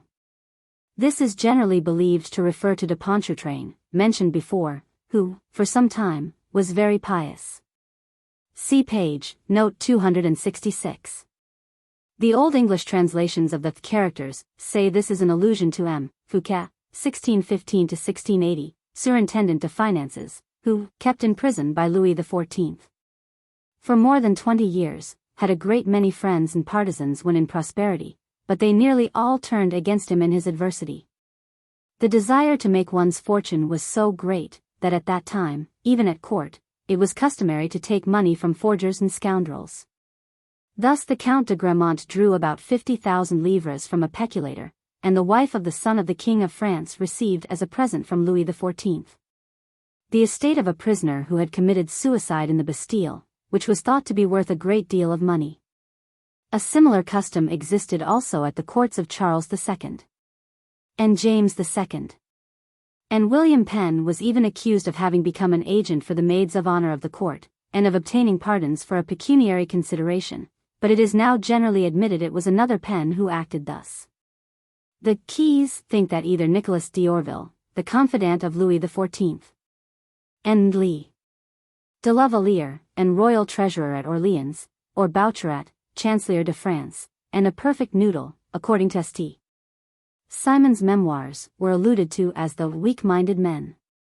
See page, note 121. A few of the Keys give Racine the poet as the original of such a man, but this is very unlikely, for Racine was a friend of our author, and, moreover, had acquired more glory than riches. Some commentators think that the Marquis de Seignelay, the eldest son of Colbert, is meant here, for after his death, which took place when he was only 39 years old, he is said to have left 5 million livres debts. Others pretend he left a capital large enough to yield a yearly income of 400,000 francs. Boileau, in his 5th Epitaph, says also, que vit content de reine possédé tout chose. Jean Fauconnet, Fermier General de Domaines de France, became also Receiver General of 2 other taxes, which was very unusual. Our author speaks of fauconnets, to indicate farmers of the revenues in general, though there was only one fauconnet. In La Bruyère's time the financiers seem to have despised men of letters, but later on, during the Regency and the reign of Louis XV and Louis XVI, it became the fashion to invite literary men on every festive occasion, and to lionize them, a custom not unknown, even at the present time, and in other countries than France. Our author had René Descartes, 1596–1650, name printed in small capitals, to remind his readers of the persecutions this philosopher had suffered. O denier dix in the original. In former times French governments often suppressed certain moneys or diminished their legal value, and a law to this effect had been passed by Louis XIV. As late as 1679. Orontes is supposed to be a certain M. Néret de la Ravoie, who became later Trésorier General de la Marine, and who married a Mademoiselle Vallière. En bon français in the original, just as we say, in plain English. A certain Count de Marsan seems to have made his fortune by marrying first one rich widow and then another. These different degrees of legal dignity were formerly in French pratician, officier, magistrat, president. Without any proof whatever, the keys pretend that a certain intendant of finances, M. Dubuisson, was meant. The miser is supposed to have been A. M. Morstein, formerly chief treasurer of Poland, who went to reside in Paris, where he died in 1693. 2 years later his only son was killed at the siege of Namur. Thus M. Langley, a man sprung from nothing, as Street Simon calls him, but a first-rate gambler, played for several years every day with the king. See also page, note 279. Gourville, see page, note 267, gambled with noblemen of the highest rank. And a certain Morin, after having lost large sums of money, was obliged to fly to London, where he managed the gambling table of the Duchess de Mazarin, and is often mentioned by Saint Evremond. Our author says in a footnote, see the narratives about the kingdom of Siam. The zombie seems to have been a very profound inclination and prostration of the body. In A New Historical Relation of Siam by M. de la Bruyère, envoy extraordinary from the French king to the king of Siam in the years 1687 and 1688, done out of French, and printed in London in 1693, we find, they, the Siamese, kept themselves prostrated on their knees and elbows, with their hands joined at the top of their forehead, and their bodies seated on their heels, to the end that they may lean less on their elbows, and that it may be possible, without assisting themselves with their hands, but keeping them still joined to the top of their forehead, to raise themselves on their knees, and fall again upon their elbows, as they do thrice together, as often as they would speak to their king. In the French parliaments or courts, councillors were allowed to plead, and justice was administered in the king's name, but these parliaments had no legislative power, and had only to register the royal edicts before they became law. A game of chance played with cards. Those who made their fortune by gambling were, according to the keys, Corsilan, Marquis de Dangeau, who left behind him a very valuable journal of the sayings and doings of the court of Louis XIV, which has often been printed, but he did not owe his success in life to gambling alone, and Morin, already mentioned, page 155, note 1. All the keys give as the model of a perfect gambler a certain Louis Robert, Seigneur de Fortil, who made his fortune as intendant of different army corps, and lost almost everything he possessed. But as the passion for gambling was very common, and as the king was the first to give the example of it, ruined gamblers were to be found in plenty. Cheating at play was also not rare. Zenobia, queen of Palmyra, after the death of her husband Odenathus, waged war for 5 years against the Romans, and was vanquished by Aurelian in the year 273. Auvrier, in the original, is sometimes used by our author for artist. Phidias, 490 to 432 BC, was a Greek sculptor of renown. Zeuxis, 424 to 400 BC, a Greek painter, who is said to have painted grapes so well that some birds came and pecked at them. The herdsman alluded to in the above paragraph seems to have been the financier La Touraine, trésorier de l'extraordinaire de guerres. He had a mansion near the Park of Saint-Maur, part of an estate formerly belonging to Catherine de' Medici, Zenobia, on which he spent enormous sums, whilst the other part belonged to the Prince de Condé, who in vain tried to induce the parvenu to sell him his property. Hence the attack of our author on the man who dared to oppose the wishes of his noble patron. However, when this paragraph appeared, La Touraine did not yet live at Saint-Maur. According to the commentators, this refers to Jacques Bordier, intendant of finances, who, after having spent more than 1 million on his estate at Raincy, was obliged to leave it. But his creditors did not expel him, for it was sold by his heirs after his death. The Marquis de Seignelay is supposed by some to have been the original of Eumolpus. He did not, however, enjoy a long life. See page, note 255. Libertin, in the original, which first meant a man of free and easy manners, came to be chiefly used in the second half of the 17th century for a free thinker. Superstitieux sometimes had the above meaning. Littre gives 2 examples of it in his dictionary. Giton and Fido do not apply to any one in particular, though some commentators maintain that by the first the Marquis de Barbezieux, the son of Louvois, was meant. Now we speak of town and country, but in La Bruyère's time people mentioned the town or city and the court, wholly different in customs and manners. Boileau begins his satires with the 2 following lines. Damon, ce grand auteur dont la muse fertile. Amusa si longtemps et la cour et la ville. Our author places his chapter, of the town, before that, of the court, and, of the great, and leads up to that, of the sovereign. Le Cours la Reine, familiarly called Le Cours, was a part of the Champs-Élysées, planted with trees by order of Maria de' Medici, the wife of Henri IV, hence the name. The theatre finished then at 7 o'clock, when it was not too late to take a walk in summertime. See also Molière's Les Fâcheux, Act I, Scene 1.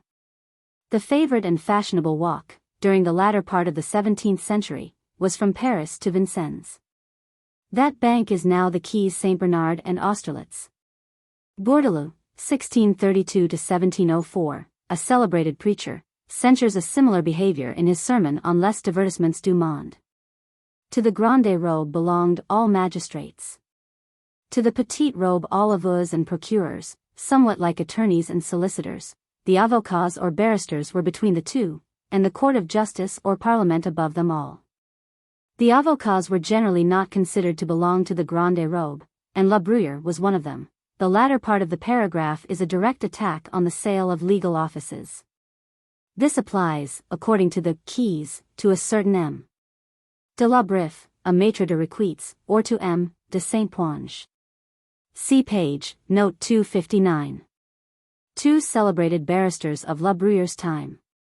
J.H.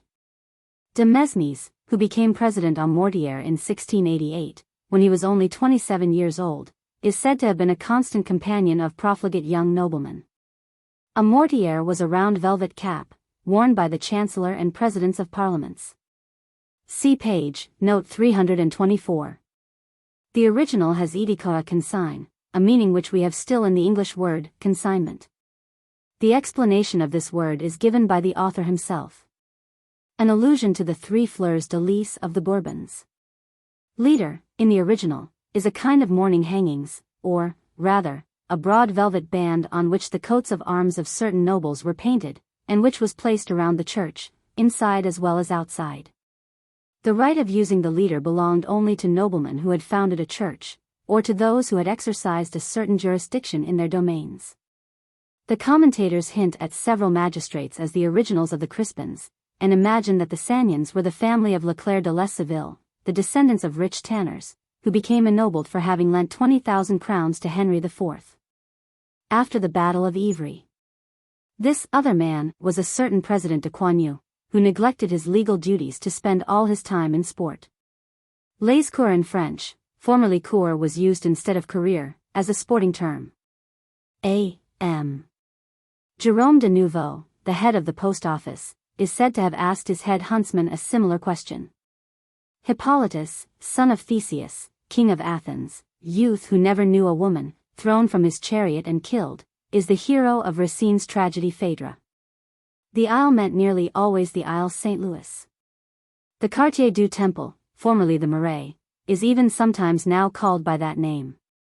The commentators have given the names of several obscure people for those infatuated men, and for André as well. But it is surely not a rare thing for men to ruin themselves through vanity. The Abbé de Villars, who died in 1691, was a son of the Marquis de Villars, French ambassador to the court of Spain, and is said to have been the original of Narcissus. The convent of the Feuillants, a branch of the Cistercian monks, was in the Rue Saint-Honoré, that of the Minims, an order founded by Saint Francis of Paula in 1453, was near the Place Royale. Amber, a Spanish game of cards, often mentioned by English authors of the 18th century, Pope has a poetical description of it in his Rape of the Lock. Reverses is another game of cards, played by 4 persons, and in which those who make the fewest tricks win the game. A golden pistole was usually worth 11 livres. The Gazette de Holland was a newspaper published in Holland, and in which everything was put that could not be printed or said in France. For the Mercure Galant, see page, note 86. Cyrano de Bergerac, 1620–1655, was the author of the Histoires comiques de Etats et d'Empires de la Lune, etc., of a tragedy, Agrippine, and of a comedy, Le Pedant Joe, from which Molière borrowed 2 scenes. Desmarets de Saint-Sorlin, 1596–1676, an author of various plays, novels, and poems, and one of the first in France to attack the authority of the ancients. Louis de Lesclache, 1620–1661, a grammarian and a writer on philosophy. Barbin, a well-known publisher at the time our author wrote. The plane was probably the plain de Sablons, for the cours, see page 164, note 2. The Keys are unanimous in saying that the Prince of Mecklenburg-Schwerin, who had married a sister of the Marechal de Luxembourg, and who died at The Hague in 1692, is meant by this man. This was the boulevard of the Porte Saint-Antoine, sometimes called the Nouveau Cours, on the road to Vincennes.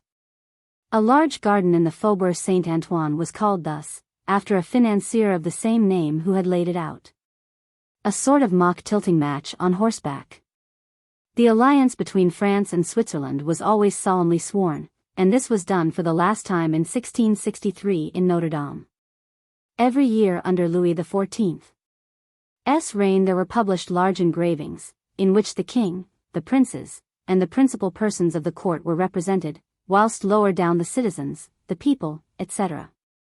were looking on, and the real almanac was pasted quite at the bottom.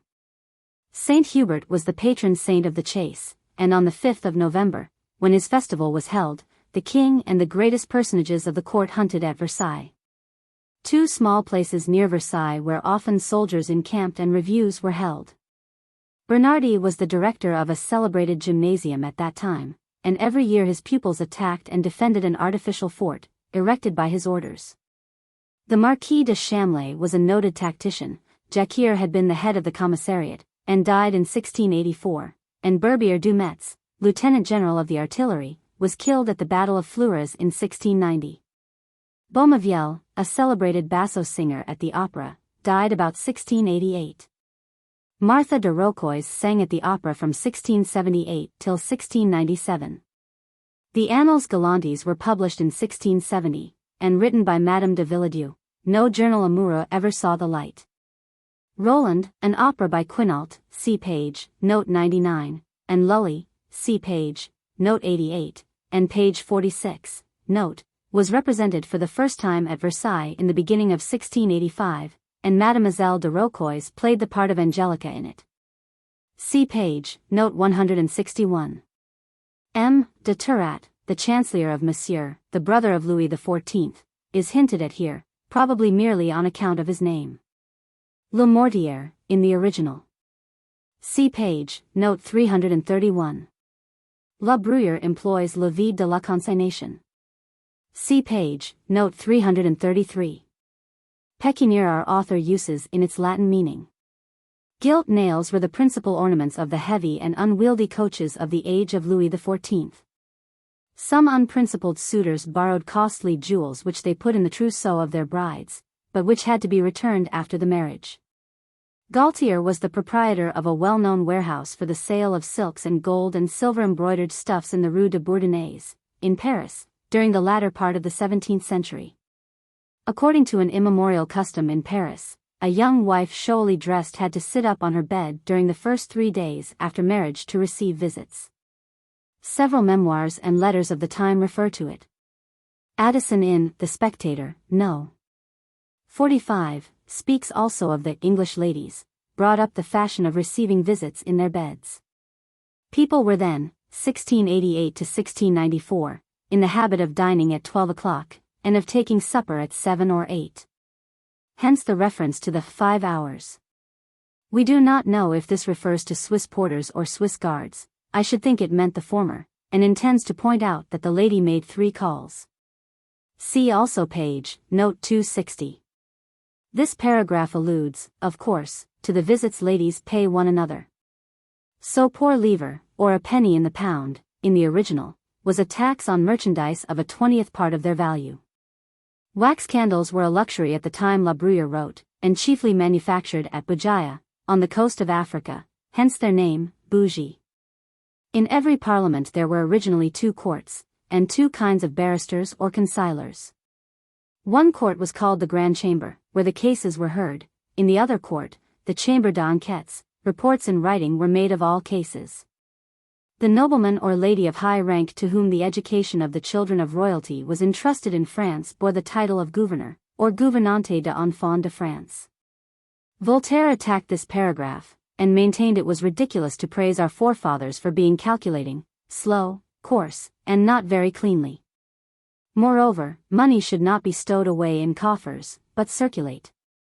One of the latest commentators of La Bruyère, M.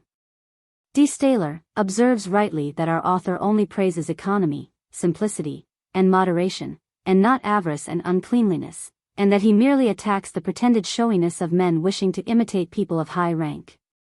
Hence the last sentence. Not alone La Bruyère, but many of the most eminent persons of his time, such as Saint-Simon, Bourdaloue, Fenelon, Massillon, Madame de Maintenon, the Duke of Orleans and his mother, had the same opinion of the court and courtiers. It was only in the 6th edition of the Characters that our author printed Versailles in full. Until then it was only UV. The French has fourriers, petits contrôleurs, and chefs de fruiterie. The first looked after the lodgings of the persons following the court when the king was traveling, the second superintended the expenses of the king's table and household, and the third set out the dessert and provided the wax candles for the king's dining room. A fourrier is still a non-commissioned officer in the French army who has charge of the quarters and provisions of the men. Fair sun capital, in the original, a phrase much in vogue during the 16th and 17th centuries.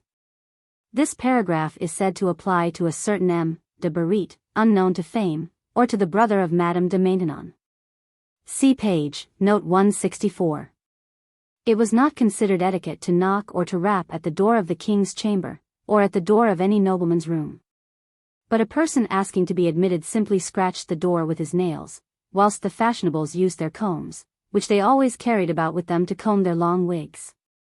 Only the princes, the grand officers of the crown, and some favorite nobles were admitted to the grand levee of Louis XIV, then officers of an inferior rank and a certain number of courtiers were allowed to enter the room.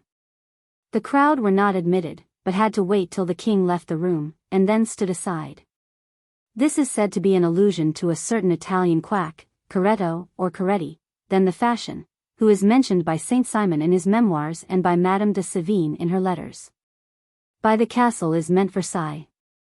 This seems a more correct portrait of M. de Langley than the one to be found in the chapter of the Gifts of Fortune, section 21, see also page, note 279. Saint-Simon, in his memoirs, often mentions him and his mother, who was the queen's chambermaid, and through her influence at court got him introduced amongst the highest of the land. He also speaks of de Langley's successes at play, his intimacy with the king, and the king's mistresses, favorites, and family, his want of intelligence, and his great tact, except in continually using obscene words. And finally his being an arbiter elegantiarum. Madame de Sévigné also refers to him and his familiarity. Cp. Note 264. Some commentators think this refers to the Duc de Bouillon, because his name means also beef tea, and because he wished to add to his family name, La Tour, that of d'Auvergne, but the name was illustrious. A modern commentator, M. Hemmerdinker, rightly thinks it might apply to the ministers of Louis XIV, who all were descended from citizens, and took for their titles Marquis de Louvois, de Seignelay, de Barbezieux, Count de Maurepas, de Mailboy, etc. All of which titles might be considered not pretty as names. This points to M. de Clermont-Tonnerre, Bishop of Noyon, who always boasted of his lineage, and thought himself a wit because he had been elected a member of the French Academy by the desire of the king. By the princes of Lorraine are probably meant the Guises, whose family name was de Lorraine. They were, however, princes de Joinville. The Rohans were one of the oldest families in Brittany. The Chatillons, of whom the Admiral de Coligny was one, were related to the Montmorencys, who date from the 10th century, and had been chiefly rendered famous in history by the Connétable de Montmorency, 1492 to 1567, the rival of the Duc de Guise. The oriflamme was the banner of the Abbey of Saint Denis, and only brought out by order of the king the moment the battle began. Demoiselle was originally the appellation given to any married or unmarried lady of noble birth, but in La Bruyère's time it was generally applied to ladies of plebeian origin. In several legal contracts our author's mother is called Demoiselle Veuve. There was no public lottery in France before the year 1700, but the king often had one drawn, and not seldom gave permission to hospitals and other public institutions also to have them drawn. The king usually allowed the holders of certain offices to appoint their successors, or to hold such posts conjointly. But they had to pay heavily for such survivances, as they were called, to the royal tax-gatherers and to the original holders. See also page, note 254. The original has tout el apartment. The rooms where the courtiers danced attendance at Versailles were called thus. Some commentators imagine this refers to the Marshal de Luxembourg, who in 1675 was appointed to succeed the Prince de Condé as commander-in-chief of the army, an appointment which gave general satisfaction, and 4 years later fell into disgrace and was exiled. The hero who appears deformed when compared to his portraits, seems also to refer to the Marshal, who was humpbacked. However, many other and earlier authors have made similar remarks about favorites of fortune fallen from their high estate. There were 3 persons named Rousseau, well known to the courtiers, an innkeeper near the Porte Saint-Denis, the doorkeeper of the king's chamber, and the fencing master of the young royal princes. Fabry was a man who was burned at the stake for his infamous vices about 20 years ago, says La Bruyère, and La Couture, the tailor of the Dauphin, had become insane, and was always about the court. See page, note 121. The Keys pretend that Artemon is the Marquis de Vardes, who, after having been in exile for 20 years, intrigued to be appointed governor of the youthful Duke of Burgundy, and died in 1688, before he was successful. About a year afterwards the Duc de Beauvilliers was appointed to the vacant post. An allusion to the Duc de Beauvilliers, mentioned in the preceding note. The French Academy, composed of 40 members, was established on the 2d of January 1635, and still exists.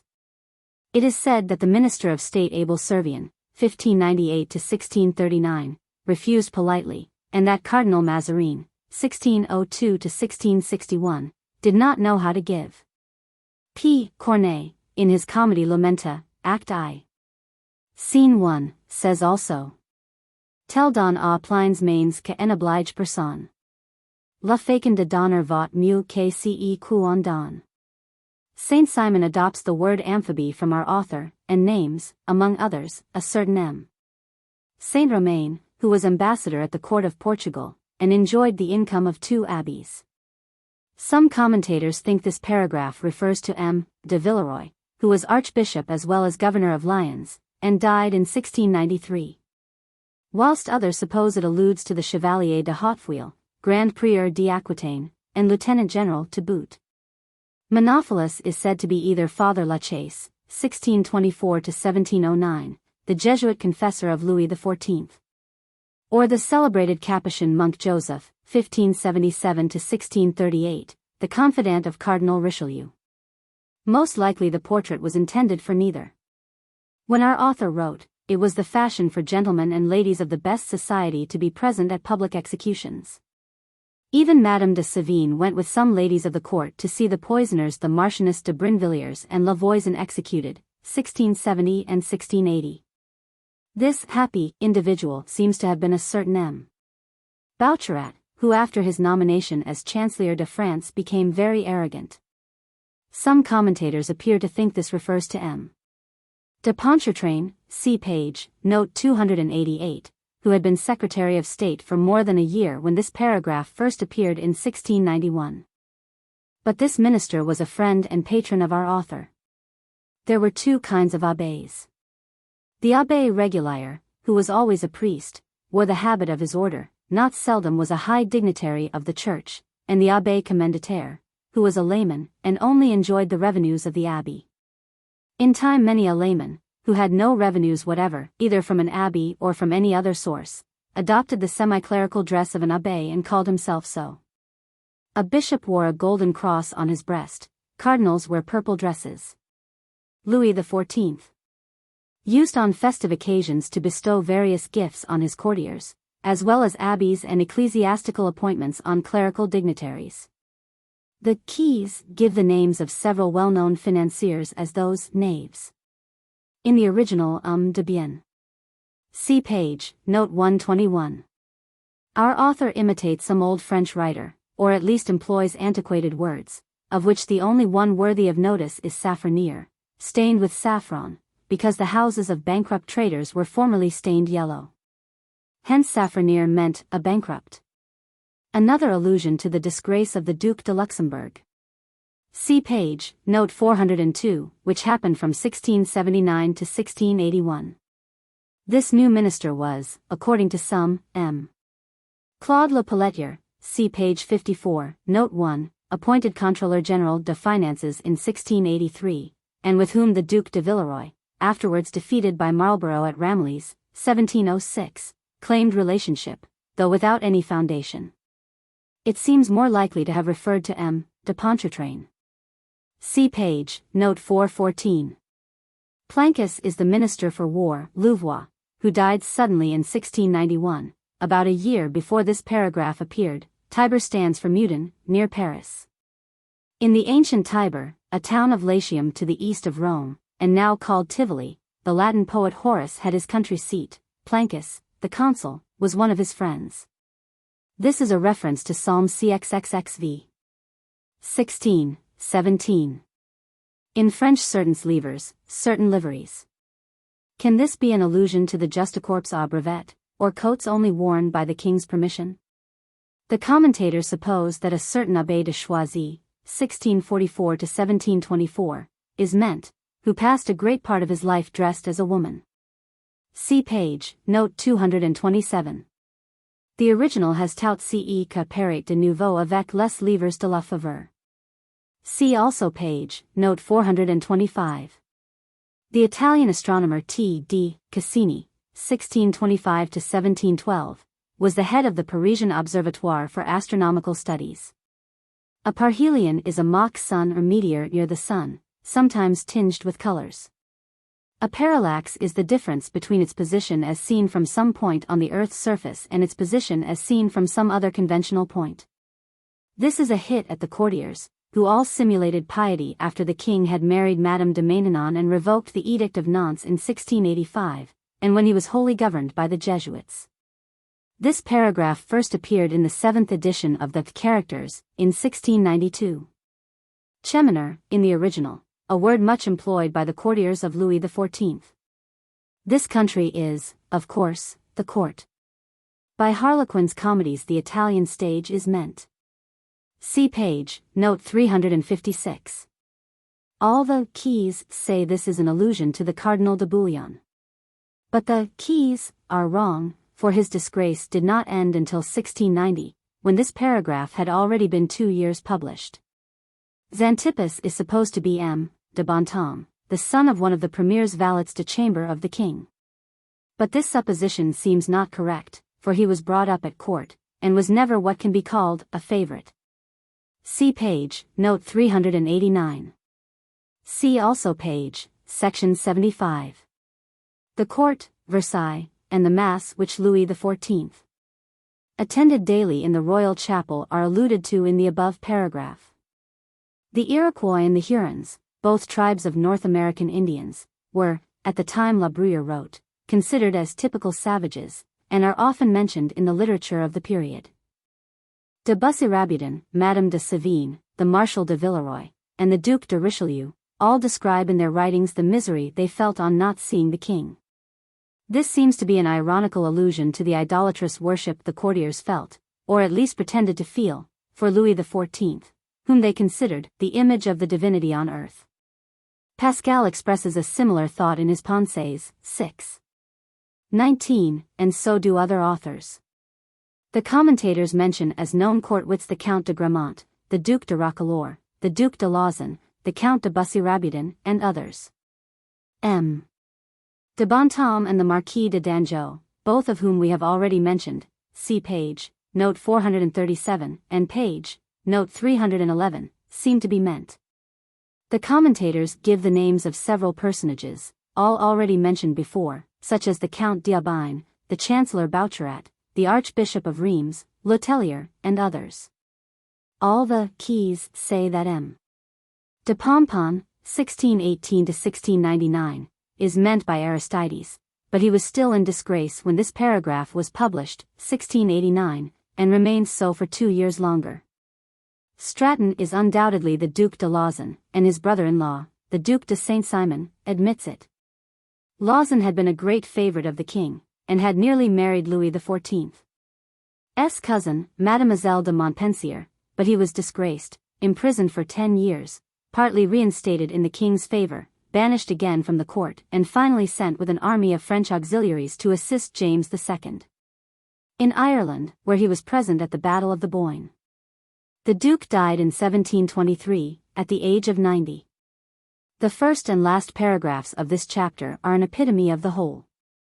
Nearly all commentators suppose that Theogene is Philip de Vendôme, 1655–1727, Grand Prieur de Malty, a grandson of Henry IV.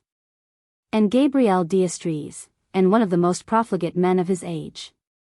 But it is more likely that La Bruyère wished to reprove his former pupil, the Duc de Bourbon, who at the time this paragraph appeared, 1691, was but 23 years old, and addicted to very bad company. This seems to be an allusion to Louis XIV, who never felt the loss of any of his ministers or officers. The latter part of the above paragraph probably refers to the successors of Turenne, Condé, and Colbert, who had all been dead some time before the year 1689, when it first appeared. If the Abbé de Choisy, see page, note 426, ever told La Bruyère how he was brought up, as he mentions in his memoirs, there can be no doubt he was the original of Lucilius. In the original Illinois se fate de fate. An expression also used by other authors in La Bruyère's time. Theophilus is generally believed to have been the Abbé Raquet, 1623–1707, Bishop of Autun, the supposed prototype of Molière's Tartuffe, and, according to Saint-Simon, a man all sugar and honey, and mixed up in every intrigue. The great man, scarcely set foot on shore, was James II of England, who came to France in 1689, 2 years before the above paragraph was published. The Abbé Raquet's character seems not so black as it has been painted, at least according to M.J. Henri Pignot's Life of him, published in 1876. Compare in the chapter of Personal Merit, section 33. Telephone, an odd name now, is said to be a portrait of François d'Aubusson, 1625–1691, Count de la Feuillade, Duc de Rouennais, and Marshal of France, who at his cost erected a bronze monument to the glory of Louis XIV. On the Place des Victoires in Paris, where it still stands. Davis is a certain Prudhomme, a proprietor of bath and wash houses, with whom M. de la Feuillade lodged before he became a favorite, in whom he had always the greatest confidence, and whose daughter he is supposed to have married after the death of his first wife. It is even now usual for strict Roman Catholics abroad to celebrate the day of the saint after which they are named, instead of the day on which they are born. Rinaldo is the Achilles of the Christian army in Tasso's Jerusalem Delivered, and the rival of Orlando in Ariosto's Orlando Furioso. The second is the true hero of the latter poem, the third the friend and companion of Orlando, and the fourth the greatest of the Christian warriors except Rinaldo, in Tasso's poem, already mentioned. Among the great there were such names as Tancred de Rohan, Hercule de Fleury, Achille de Harlay, Phoebus de Foy, Cyrus de Brian, etc. Even citizens took grand classical or romantic names. The original has Coteau, most probably because some noblemen only drank certain wines which grew on some hill slopes, called Coteau in French. Thais, an Athenian courtesan, mentioned in Dryden's Alexander's Feast. Phryne was another Athenian courtesan, said to have been Apelles' model. Philipsburg, an ancient fortified town of the Grand Duchy of Baden, had been taken by the Dauphin in 1688, after a month's siege. Among the citizens who had become powerful may be reckoned J.B. Colbert, see page, note 255, whose 3 daughters married dukes, and whose son married a relative of the Bourbon family. La Bruyère had, no doubt, experienced this when at the Duc de Condé's. The original has mal content, for, during the 17th century, mal was more generally placed before an adjective than now. At present mécontent would be used, which, when La Bruyère wrote, had often the meaning of a rebel. Gaston d'Orléans, 1608–1660, the brother of Louis XIII, and even the Prince de Condé were examples of such great. The original has virtu, in the sense of the Latin virtus, courage. Thersites, according to the Iliad, was squinting, humpbacked, loquacious, loud, coarse, and scurrilous, but he was not a common soldier, but a chief. Achilles was the hero of the allied Greek army besieging Troy. Lebrun, 1616–1690, a celebrated painter, was still alive when this paragraph appeared. For Lully and Racine, see page, note 124, and page, note 33. Compare also page, section 19. Achille de Harlay, 1639–1712, president of the Parliament of Paris, and descended from an illustrious line of magistrates, is said to have feigned an excess of modesty which was not natural to him. See also page, note 122. This beginning of every English town crier's oration, pronounced, "oh yes." "Oh yes," is merely the imperative of the defective French verb, ouïr, to hear, now seldom used, except in the present infinitive and in proverbial phrases. Aristarchus also refers to the above president, whose liberality, according to public rumor, was somewhat ostentatious. Another allusion to M. de Harlay, whose wise saws and modern sayings were proverbial. A cabinet was a sort of social circle in Paris, where people generally met to exchange small talk and to hear the news or lectures on all subjects. See page, note 68. M. de Harlay, 1625–1695, Archbishop of Paris, is said to have been the original of Theognis. See page, section 26. He was the nephew of the president mentioned on the previous page, note 122. Pamphilus is the Marquis de Dangeau, of whom we have already spoken, see page, note 311, and who made himself ridiculous by his excessive vanity. Saint Simon, in his memoirs, calls the Marquis un Pamphile, but our author speaks of les Pamphiles, and describes them at 3 different times, namely, in 1681, 1691, and 1692. See page, note 127. When this paragraph appeared, the Marquis de Dangeau had been already 3 years a Knight of the Order of the Holy Ghost. The knights of this order wore a cross hanging from a broad blue ribbon, which were both depicted around their escutcheon. See page, note 171. Such an official was in our author's time called le premier commis. The original has il vous coupe, he will cut you, an expression also used by Saint Simon and Madame de Sévigné. The English phrase, to cut a person, in the sense of passing by him without pretending to see him, seems almost to have the same primary meaning. 2 celebrated actors of the 17th century.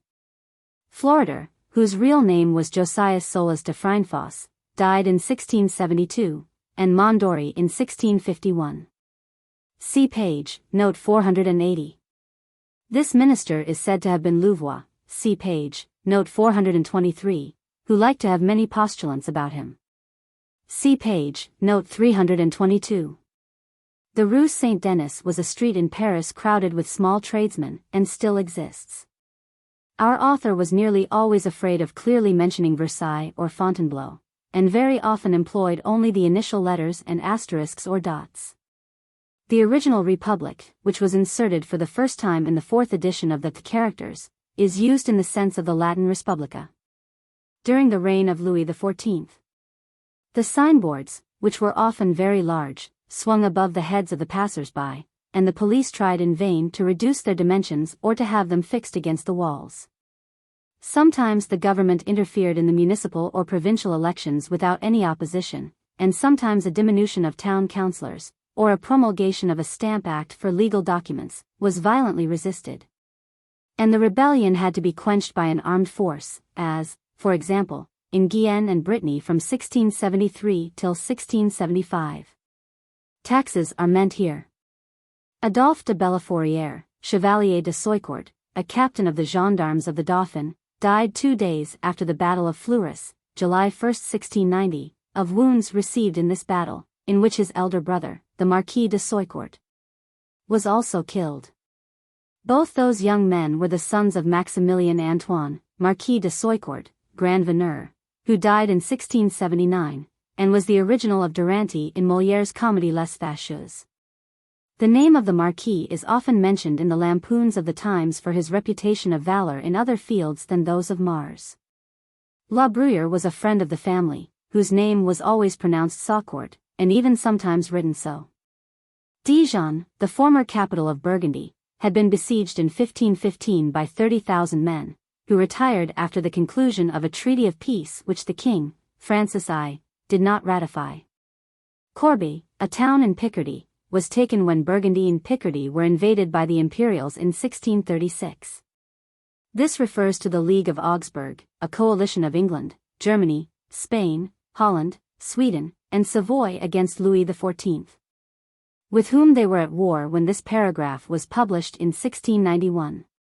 Olivier le Diem, first the barber of Louis XI, 1423 to 1483, became his favorite, but was hanged in 1484, after that king's death. Jacques Coeur, a rich merchant, rendered great services to Charles VII. 1403 to 1461, became his treasurer, and was accused of peculation.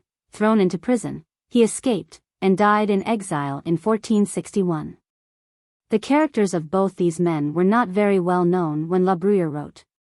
The imperial cavalry had a well-deserved reputation for cruelty and rapaciousness. Another allusion to the Battle of Fleurus, won by the Marshal de Luxembourg about a year before this paragraph was published, 1691. This refers to Mons, besieged by Vauban, and taken on the 9th of April 1691. In the month of July 1690, a rumor spread in Paris that William III was dead, upon which many people publicly rejoiced, until the news came that the report was false. The keys of the Old English version's name for the first and second prince, the Duke of Savoy and the King of Spain. The original has Halles et Fauxbourgs, markets and suburbs. The letters T, K, L stand for Takely, a Hungarian nobleman who broke out in open rebellion against the Emperor of Austria, Leopold I, 1640 to 1705, and gained a victory over the imperial troops on the 21st of August 1690. At that time the Sultan was Solomon II, who only reigned from 1687 until 1691. The Grand Vizier Kara Mustafa laid siege to Vienna in 1683. A league formed in The Hague against France was called the Triple Alliance, and was entered upon in 1668 between England, Holland, and Sweden. Sometimes the treaty formed in 1717 between George I, the Regent of France, and the United Provinces is also called Triple Alliance. Cerberus, a dog with 3 heads, which keeps guard in the infernal regions. According to the commentators, 2 insignificant newsmongers are supposed to be portrayed in Demophilus and Basilides, an Abbé de Saint Helene and a certain Du Moulinet, whom some think might have been an abbé or a magistrate. Because instead of clothes he speaks of his robe or gown. Proteus, in the mythology, is a sea god residing in the Carpathian Sea, who could change his form at will. This paragraph is the longest La Bruyère has written. It covers between 8 and 9 pages in the original edition. An indirect homage to the assumed gravity of Louis XIV. Most probably this is a discreet allusion to Madame de Maintenon, whom the king had married in 1684, and in whose room generally a council of state was held. Bas de say, in the original, is a plaited petticoat worn in Louis XIV's time by actors in classical tragedies. It owes its name to the Latin sagum, a military cloak of the ancient Gauls. Brodequins was the name given to the buskins of comic actors. The tragic actors strutted in their cothurns. This paragraph only appeared for the first time in the 4th edition of the Characters, published in 1689, and disappeared, never to be printed again, 2 years afterwards. It was probably suppressed for fear of offending either Louis XIV, who had allowed his former favorites, Bussy-Rabudin and Lauzun, to reappear at court, see page, note 65, and page, note 447, or of hurting the feelings of these two noblemen, above all of Bussy-Rabudin, who, after being admitted to the presence of the king, twice left a court where he felt he was not wanted, and could not obtain any command in the army. This refers to Cardinal Georges d'Amboise, 1460–1510, Prime Minister of Louis XII. Cardinal Richelieu, 1585–1642, is meant. In politics, La Bruyère was in advance of his age, but not in religious questions. He shared the idea of the extirpation of heresy, not alone with almost all the prelates of his time, but with some of the most eminent men in science, art, and literature, who all applauded the revocation of the Edict of Nantes, 1685, and advocated the notion of one religion for the whole state. This is an allusion to the reduction of the interest on the French debt, and the calling in and recoining of certain moneys, a measure which was often taken by the French kings, and even by Louis XIV, who, however, made no profit by it. See also page, note 300.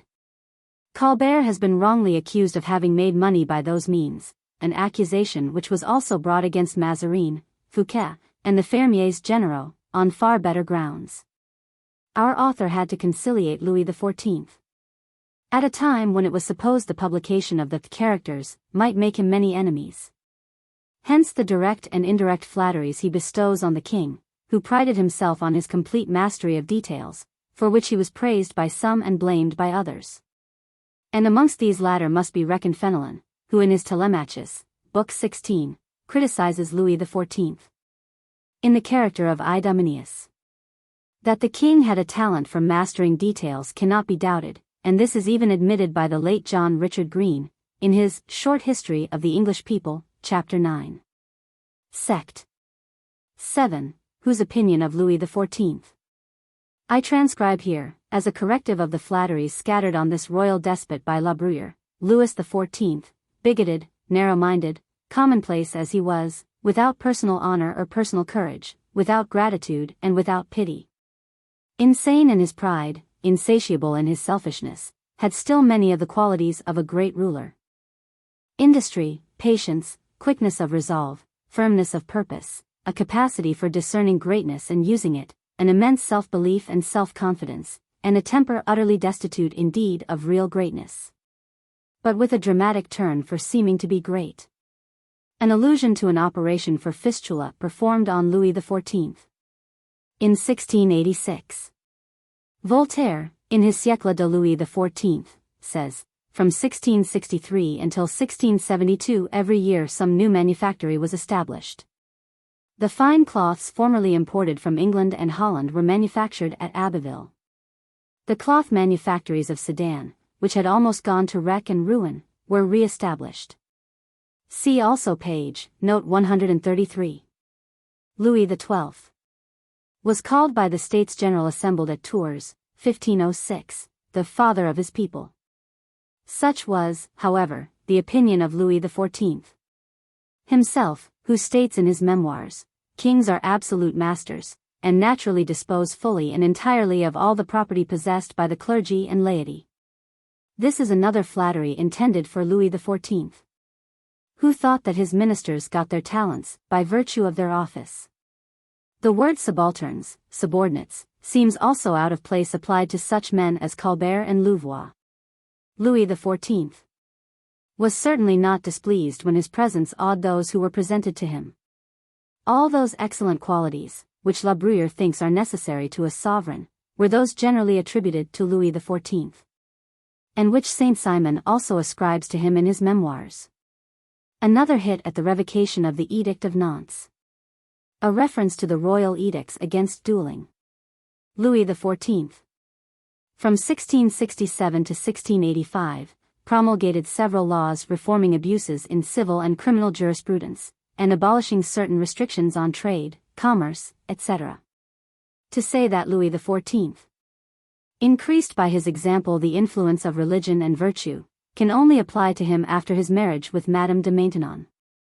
See page, note 508. An allusion to the Declaration of the Liberties of the Gallican Church, published in 1682, and said to be written by Bossuet. The commentators of La Bruyère do not explain why the subsidies to be granted to the king were lighter in the provinces. Can it be that in certain provinces, called pays d'état, the subsidies voted by the provincial states were smaller than those voted by the authorities appointed by the king in those provinces not belonging to the pays d'état, and called pays d'élections?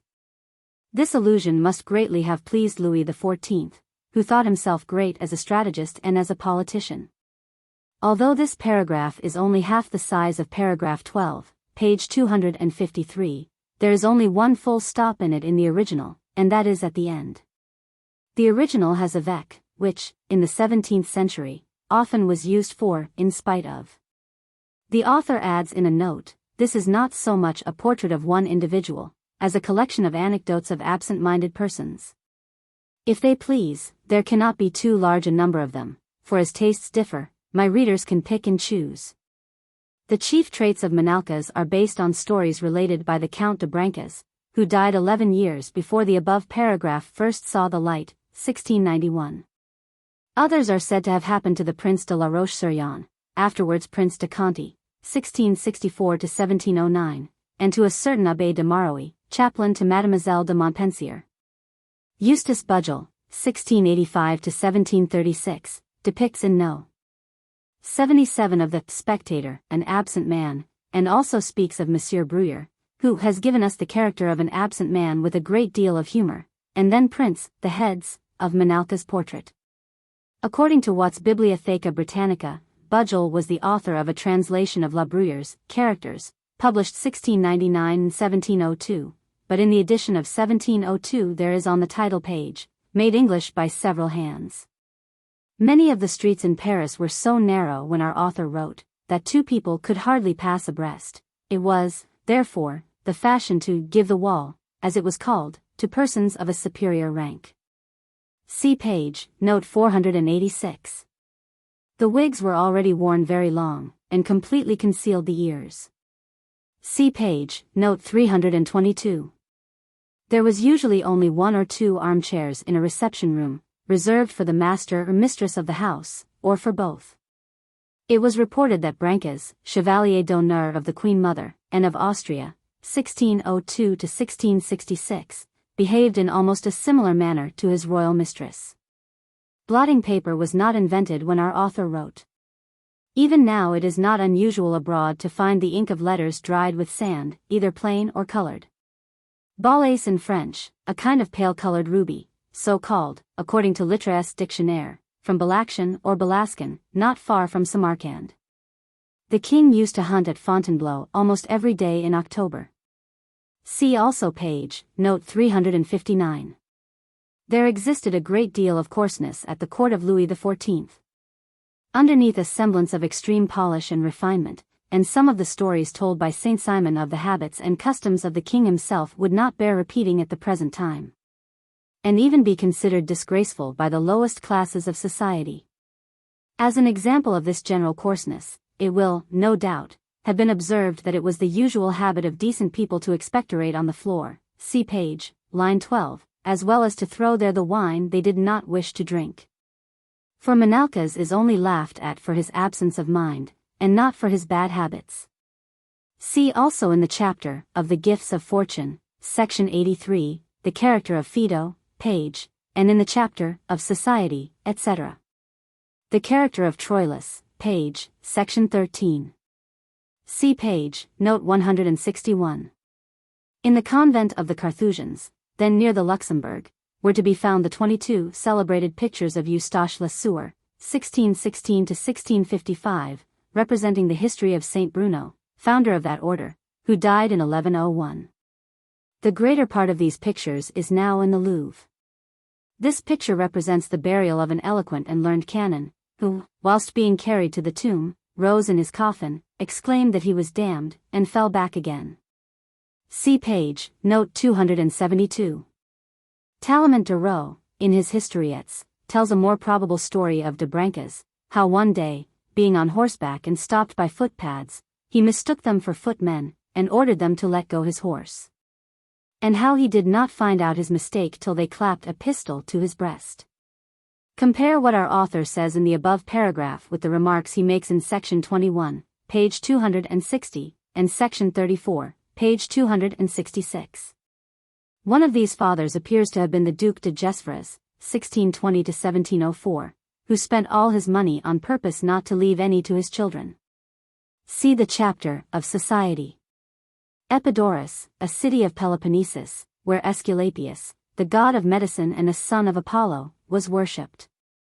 This paragraph appeared for the first time in the 8th edition of the Characters, published in 1694, 3 years after the former favorite of Louis XIV. Madame de Montespan had left the court, and about 10 years after he had married Madame de Maintenon. Madame de Montespan had then become an imaginary invalid, and made frequent journeys to take the waters at different places, and chiefly to Bourbon-l'Arcambaude, where, it is said, a doctor made her a similar answer as recorded above. It is doubtful whether La Bruyère would have spoken of her corpulency, failing sight, and her growing old if Madame de Montespan had still remained a favorite. His former pupil, the Duc de Bourbon, had married, in 1685, Mademoiselle de Nantes, one of her daughters by Louis XIV. See page, note 170. This refers to the Prince de Conti, 1661 to 1685, a cousin of the Duc de Bourbon, the pupil of our author. When the prince's wife, formerly Mademoiselle de Blois, a daughter of Louis XIV, and Mademoiselle de la Vallière, was attacked by the smallpox, he nursed her so well that she recovered, but he died. According to the Keys, this paragraph alludes to Louvois. See page, note 255, and page, note 484. The original has aux aimes bien nés, a very favorite expression of the French authors of the 17th century, thus P. Corneille, amongst others, says in the Cid. Pour de aimes bien nés. La valeur en attend point le nombre de années. Gambling was highly valued at court, see page, section 71. The Marquis de Dangeau, see page, note 311, owed partly his position to his successes at the gambling table.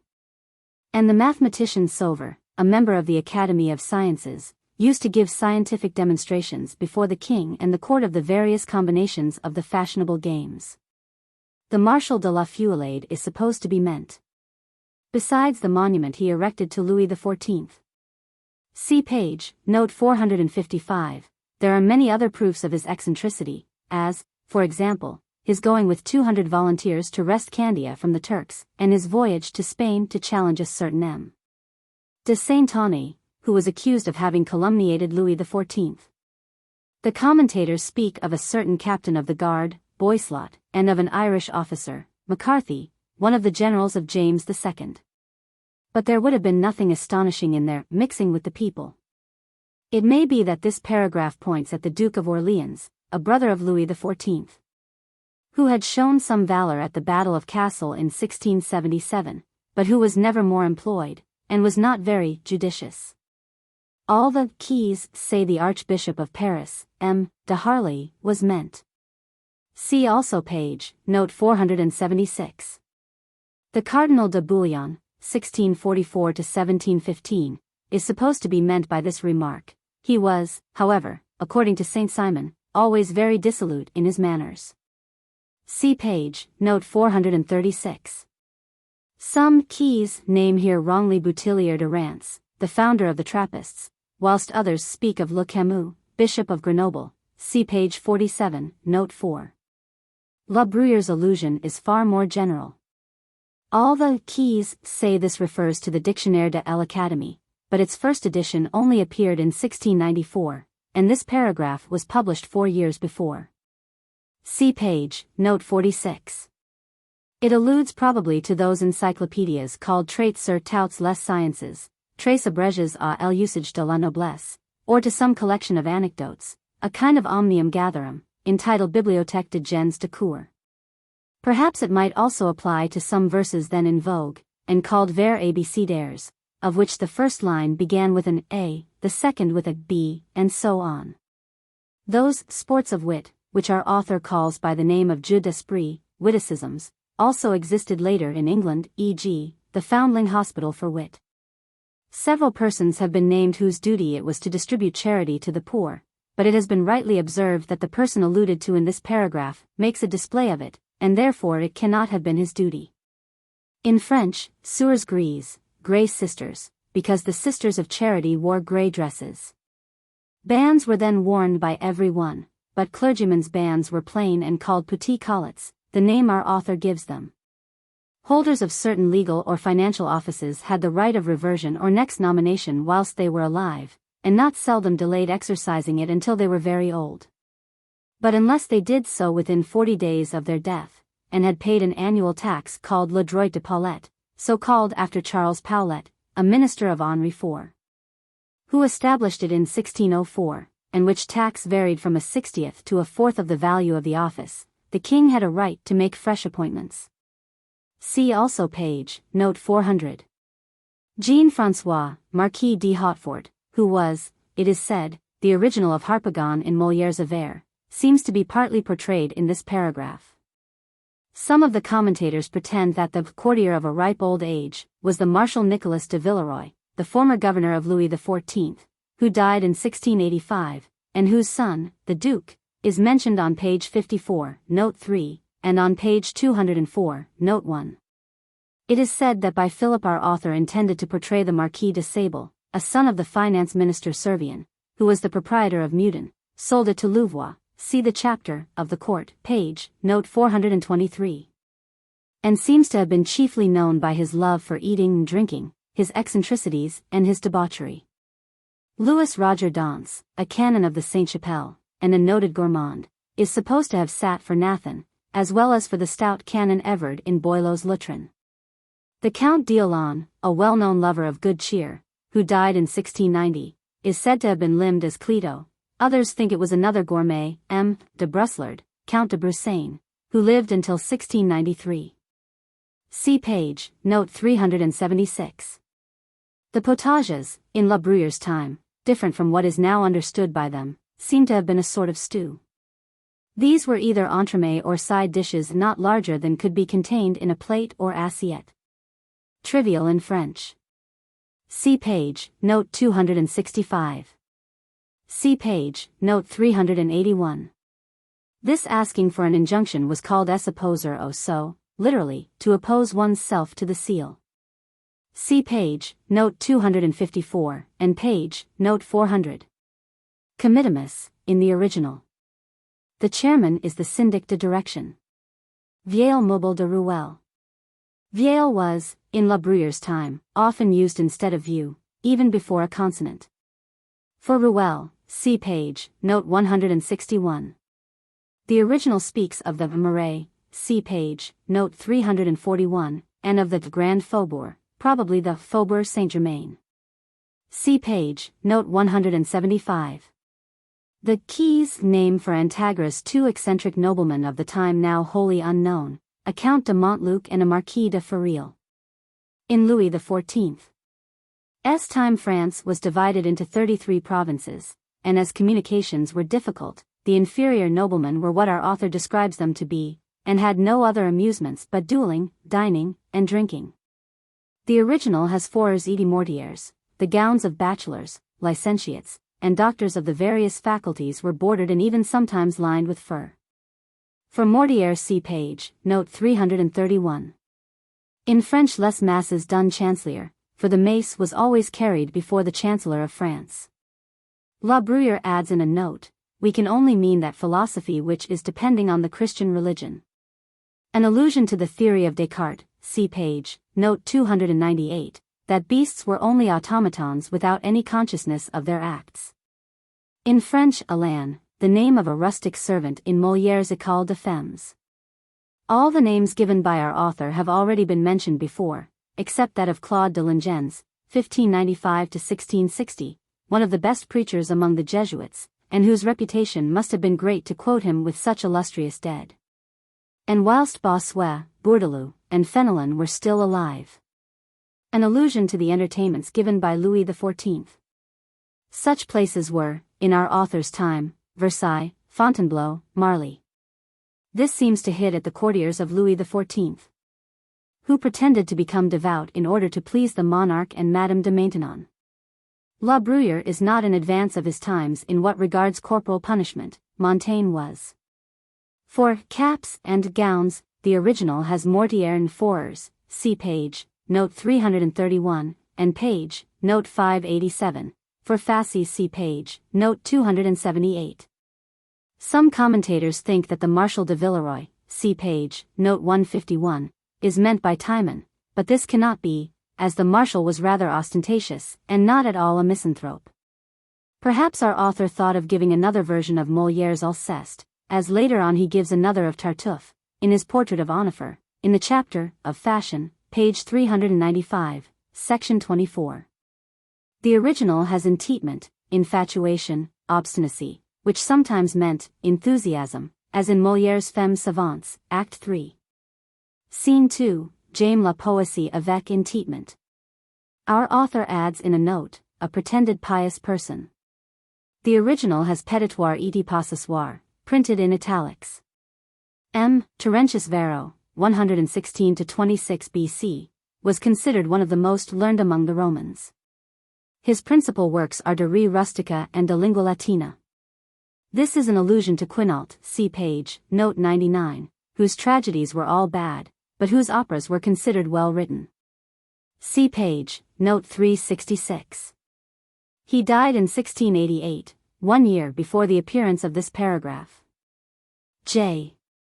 Chapelain, 1595–1674, the author of La Pucelle d'Orléans, an epic poem of which only 12 cantos appeared, was the wealthiest of all the authors of his time. Rodogun, Princesse de Parthes, one of the most successful tragedies of Pierre Corneille, had been acted in 1644, and this great dramatist died in poverty and want 20 years later, at the age of 78. 4 years before the above paragraph was published. Bathyllus is Le Basque or Picourt, see page, note 167. The names of several long-forgotten female dancers or singers are given for Ro, Ratia, the feminized name of the celebrated Roman actor Ratius, and Nerina. An allusion to the wife of Dancourt, 1661–1725, an author and comic actor, who is, as an actress, said to have been neither beautiful nor excellent. According to the Keys, the actor referred to was Baron, see page, note 167, or Champmessil, 1642–1701, an author and actor, and the husband of a lady known to posterity as a friend of the poet Racine. The Cardinal d'Estrées, 1628–1714, was a member of the French Academy. His nephew, the Marshal, was considered a learned and polished gentleman. There were several magistrates of the name of Séguier, of whom the best known is the Chancellor Séguier, 1588–1672. The Duc de Montlosier, the former governor of the Dauphin, the husband of Mademoiselle de Rambouillet, and the supposed original of Molière's Misanthrope, was still alive when his name appeared, but died about a year later, in 1690. The Duc de Chevreuse, afterwards Duc de Luynes, 1620–1690, an author of moral and religious works, was a friend of the Port Royalists. The first president of the Parliament, Potier de Novian, was a member of the Academy, and died in 1693. There were 2 Lamoignians, the first, president of the Parliament, who died in 1677, and his son, Chrétien François, President Mortier, the friend of Boileau and Racine, who lived till 1709. Paul Polisson, 1624–1693, the friend and defender of Fouquet, became perpetual secretary to the French Academy, of which he wrote a history, and was considered the ugliest man of his time. M. De la Bruyère adds in a footnote, that in speaking of Scudery, he meant Mademoiselle Scudery, to distinguish her from her brother Georges, also an author. This lady wrote a good many novels then in vogue, see page, note 229, and died in 1701, more than 90 years old. For de Harley see page, note 470, for Bossuet see page, note 128, and for Wards or Vard see page, note 405. The Duc de Chartres, 1674–1723, only 17 years old when this paragraph appeared, was reputed very clever for his age. He afterwards became the Regent d'Orléans. By Condé, either the great Condé, who died in 1686, or his son Henri Jules, the father of La Bruyère's pupil, was meant. For François Louis, Prince de Conti, 1634–1709, see page, note 533. His father, Armand de Bourbon, 1629–1666, had first been an admirer and then an antagonist of Molière. For Bourbon and Vendôme see page, note 449, there was also a celebrated general, the Duc de Vendôme, 1654–1712. The Duc de Maine, 1670–1736, the eldest of the children of Louis XIV. And Madame de Montespan, was 20 years old when his name appeared in the above paragraph, and was considered a prodigy of learning. The Cardinal d'Ossat, 1536–1604, became an able diplomatist and statesman, after having been professor of rhetoric and philosophy at the University of Paris. Cardinal Ximenes, 1437–1517, published several works of Aristotle, founded the University of Alcala, and promoted the publishing of a polyglot Bible before becoming Prime Minister of Charles V, of Spain. Richelieu, see page, note 512, wrote several theological works, some tragedies, and founded the French Academy. The original has Grimaud, also used by Tristan in addressing Vedius in Molière's Femmes Savantes, Act 3, Scene 5, Alès, Petit Grimaud, Barbouilleur de Papier. Jérôme Bignon, 1589–1656, was a celebrated magistrate. His son was also a scholar, and his grandson, the Abbé Jean-François, 1662–1743, was a member of the French Academy. For the Lamoignon see page, note 608.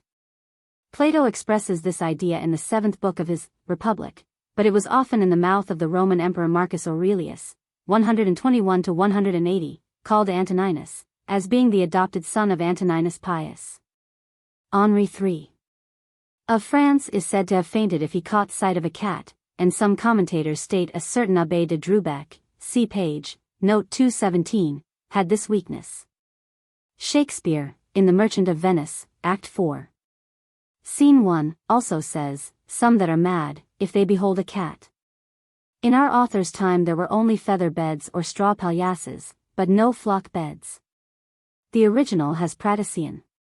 See page, note 304. A footman. We have already seen in the chapter of the town, page 137, note 1, how many footmen became financiers of the highest order.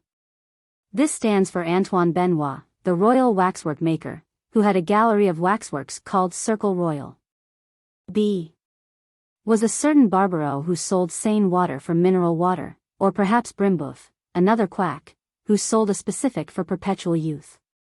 This may be Coretti, see page, note 390, or Domenico Amonio, another Italian quack. A good many panders at the court of Louis XIV were politely called Mercuries, after the messenger of Jupiter. It is therefore difficult to say whom La Bruyère meant.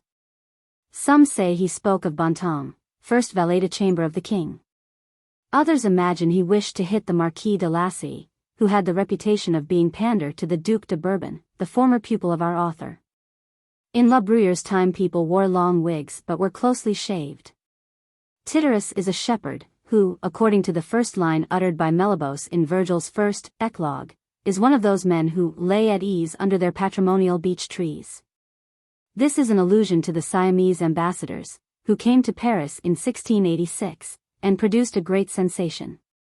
The original has agresti, taken with the meaning it sometimes has in Latin. La Bruyère says in a note, this word is used here metaphorically. Our author was probably for a month either at Rouen or Caen as Trésorier General de Finances, an office which he bought in 1673, and, whilst there, might have had a quarrel with some of his colleagues. This is the more likely as in the first 3 editions of the Caractères, the magistrates alone were named. A game played with 4 cards, formerly in use, it was primero when the hands were shown, and the 4 cards were of different colors. Grand primero when more than 30 points were made. In Shakespeare's King Henry VIII. Act V, Scene 1, Gardiner tells Sir Thomas Lovell that he left the king, at primero with the Duke of Suffolk. This is supposed to have been a portrait of M. de Noailles, who was Bishop of Chalons when La Bruyère wrote this paragraph, but who in 1695 became Archbishop of Paris and a cardinal. The number of bishops residing in their diocese was very small at the end of the 17th century. An allusion to some members of the clergy and legal profession who frequented fashionable society. According to the Abbé de Chaulou, Ardennes is Catherine Turgot, the wife of Gilles d'Aligers, Seigneur de Boislandry, who, after a scandalous lawsuit, separated from her 1 year before this fragment appeared, 1694. She was then only 21, and became, it is said, the mistress of de Chaulou. Afterwards she married again a certain M. de Chevely, a captain of the Royal Guards. Her friend, Mademoiselle de la Force, is supposed to have been Elvira. An allusion to the President de Harley. See page, note 470. This paragraph and the preceding one seem to refer to Polisson. See page, note 608. A grain is the 576th part of an ounce, which is the 16th part of a pound. The original has honnête see page, note 121, for gentleman, de bien for honest man, see page, note 137, and habile for clever man. For amber, see page, note 345. A portrait of La Fontaine, see page, section 19, who was still alive when this paragraph appeared, 1691. This is a sketch of Pierre Corneille, see page, note 45, and page, note 61, and Augustus, Pompey, Nicomedes, and Heraclius are the names of some of his tragedies. Théodos Isantul, 1630–1697, one of the most elegant of the modern Latin poets, whose character, immediately recognized by all his contemporaries, seems to have been the compound of folly and sense La Bruyère made it out to be. He is said to have died in consequence of having drunk a glass of wine and snuff given to him by the Duc de Bourbon, the father of our author's pupil. These 2 men are said to have been the brothers Le Pelletier. See page, note 150. Bachelors in theology and the canon law were the only graduates compelled to study the history of the first 4 centuries of the Christian era. Aristotle. Cicero. La Bruyère did not wish to give a sketch of Socrates, as he himself admitted in one of his letters to Menage. It is supposed he meant to give a portrait of himself, at least he was sometimes called an intelligent madman. A gambler was in La Bruyère's time a regular profession, perhaps not considered quite as respectable as any other of the learned professions, but still decent enough to entitle its professors to be received at court and in very good society. The gambler was almost as much admired for his pluck and dash as a gentleman jockey is at present. It was generally believed that this paragraph refers to the minister Le Tellier, 1603–1685, and to his son Louvois, for whom see pages and notes 255 and 484. Cato of Utica, 95–46 BC. Lucius Calpurnius Piso, the father-in-law of Julius Caesar, had been accused by Cicero in the year 59 BC of extortions, and of plundering Macedonia. See also the chapter of Mankind, pages and. Our author had already praised people of a certain age in his chapter of the court, page 211, section 74. An allusion to Pierre-Louis de Reich, Seigneur de Penaudier, Receiver General of the clergy of France, who had been accused of having poisoned his father-in-law. The Archbishop of Lyons bore the title of Primat de Gaules, which is in the original French. See page, note 400. Pierre du Terrail, Seigneur de Bayard, 1475–1524, a great military commander, deservedly received the name of the Knight without fear and without reproach. Our author states in a footnote that the Marquis de Montrevel was Commissioner General of the Cavalry, and Lieutenant General. 7 years after the death of La Bruyère, he became Marshal of France. Saint Simon calls him a very brave but a rather stupid, not over-honest and ignorant man, who died of fright by the upsetting of a salt cellar. This theory was maintained by Descartes. Vauban, 1633–1707, the great French military engineer, after the retaking of Namur by William III. In 1695, 4 years after this paragraph saw the light, was accused of having committed some errors in the erection of the fortifications of that town, but he proved those accusations to be unfounded. Antipholus is Pope Innocent XI. 1676–1689, who held other opinions as a cardinal than he did as a pope. He opposed the liberties of the Gallican Church. The original has savantas, a word always used with a bad meaning. In French Pratician. See page, note 304. See the chapter of Mankind, page, section 76. An allusion to the siege of Namur, June 1692, which lasted 1 month, during which many courtiers and magistrates went there out of curiosity. Racine and Boileau were also present as the king's historians. The above paragraph appeared the same year the siege took place. A French army of 80,000 men under the Marshal de Luxembourg, see page, note 402, prevented William III from coming to the relief of Namur. According to M.G. Servois's preface to the Lexique of La Bruyère, Ravelin, a synonym of demi-lune, and fausse-bray, a counter-breastwork, are antiquated in French. However, Ravelin and demi-lune are still found as English words in certain dictionaries. Montaigne was of the opinion of La Bruyère and in favor of Caesar. Pascal, in his Pensées, on the contrary, thought that Caesar, assassinated at the age of 56, was too old for the conquest of the world, and that it would have better suited the youthful Alexander. See also page, section 31. This paragraph in praise of the Dauphin, 1661–1711, written in epigraphic style, was printed in capital letters, and published whilst he was in command of the Army of the Rhine, 1688. La Bruyère says in a note, this is an opinion opposed to a well-known Latin maxim. Erasmus, in his Adagiorum Chiliades, gives the Latinist proverb, Filii hierum noxi, the sons of heroes degenerate, and our author alludes to this.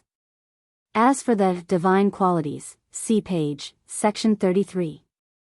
La Bruyère's feeling about the happiness of being his own master breaks out now and then. See also page, section 33. This paragraph, and almost all the following ones, refer to the Revolution, 1688, which placed William III on the throne of Great Britain. An allusion to the abortive attempt of the French in Ireland to aid in the re-establishment of James II. See also page, note 447. The first mentioned enemy was Charles V, Duke of Lorraine, who died in 1690. The second was William III, a rumor of whose death spread in Paris the same year, and caused great rejoicings. O tempora! O mores! Is the opening of the first of Cicero's Catilinaria. Our author lets Heraclitus, the weeping philosopher, utter this paragraph, whilst he puts the following into the mouth of Democritus, the laughing, or better, the sneering philosopher of Abdera. According to the mythology, Lycaon, king of Arcadia, murdered his guests and served them up at his table, in order to test the divine knowledge of Jupiter, who changed him into a wolf. Aegisthus was the son of Thyestes, and the murderer of Agamemnon. William III. They have less to fear from us, and was also one of the arguments used by France during the First Revolution. This, of course, refers to the hospitality Louis XIV granted to James II. Leopold I, see page, note 499, Emperor of Germany, broke off a war in which he was engaged against the Ottomans, who had twice invaded Hungary, and entered the League of Augsburg, 1686, against Louis XIV. Because the latter had compelled him to accept the Treaty of Nanguen, in 1679. See page, note 502. An allusion to Pope Innocent XI. See page, note 655, who was too little of a friend of Louis XIV to show much zeal on behalf of James II. Musket balls. Cannon balls. Shells. Athos was a mountain in Rumelia which the sculptor Dinocrates proposed to hew into a statue of Alexander. Our author refers to this. Byron has also an allusion to it in the 12th canto of his Don Juan. The enemies of William III often alluded to the livid color of his countenance, and Boileau in his wretched ode Sur la prise de Namur also speaks of Nassau Bleem. The Prince of Orange ordered in 1672 the dikes in Holland to be opened to delay the advance of the French army, hence the allusion to bogs. William III became the adopted son of the Dutch Republic on the death of his father in 1666, and on the proposal of John de Witt. Frenchmen pretend he was far more dictatorial in Holland than in England, and accuse him of having behaved ungratefully towards de Witt, his so-called nurse. When William III returned to The Hague, 1690, several princes who had joined the League of Augsburg came to compliment him. It was even rumored that the Elector of Bavaria had some time to wait before he could obtain an audience. In the original Archon, the chief magistrate in ancient Athens. This seems to refer to the siege of Mons, 1690, which William III did not venture to raise. The Emperor of Germany. The arms of the House of Austria proper. Theotimus stands for M. Sacot, who was vicar of Saint-Gervais at the time La Bruyère wrote, and used to shrive all the fashionable people, but gradually was supplanted by Bourdelot, who also succeeded him in his vicarage. The fashion of not bleeding during a fever still exists, and rightly so. The Keys speak of a certain lawyer, Cambout or Cabout, who belonged to the household of the Condés, and of a flute player, Descostos, both passionately fond of flowers, as the supposed originals of the lover of flowers. This lover of fruit was the financier Rambouillet de la Sablière, who had a large garden in the Faubourg Saint-Antoine. See also page, note 355. For well-known antiquarians, the Duc d'Aumont, Valiant, Le Nostre, and Father Menestrier, the latter author of an Histoire de Louis le Grand par les Médailles, have been supposed the originals of Diognetus. Several collectors of prints of the time have been named by the commentators as the original of Democides. At the time La Bruyère wrote, the houses on the bridge called the Petit Pont, and those in the Rue Neuve Notre Dame, were covered with hangings and adorned with common prints on the days when a procession was passing. Jacques Callot, 1593–1655, a celebrated Lorraine artist and etcher.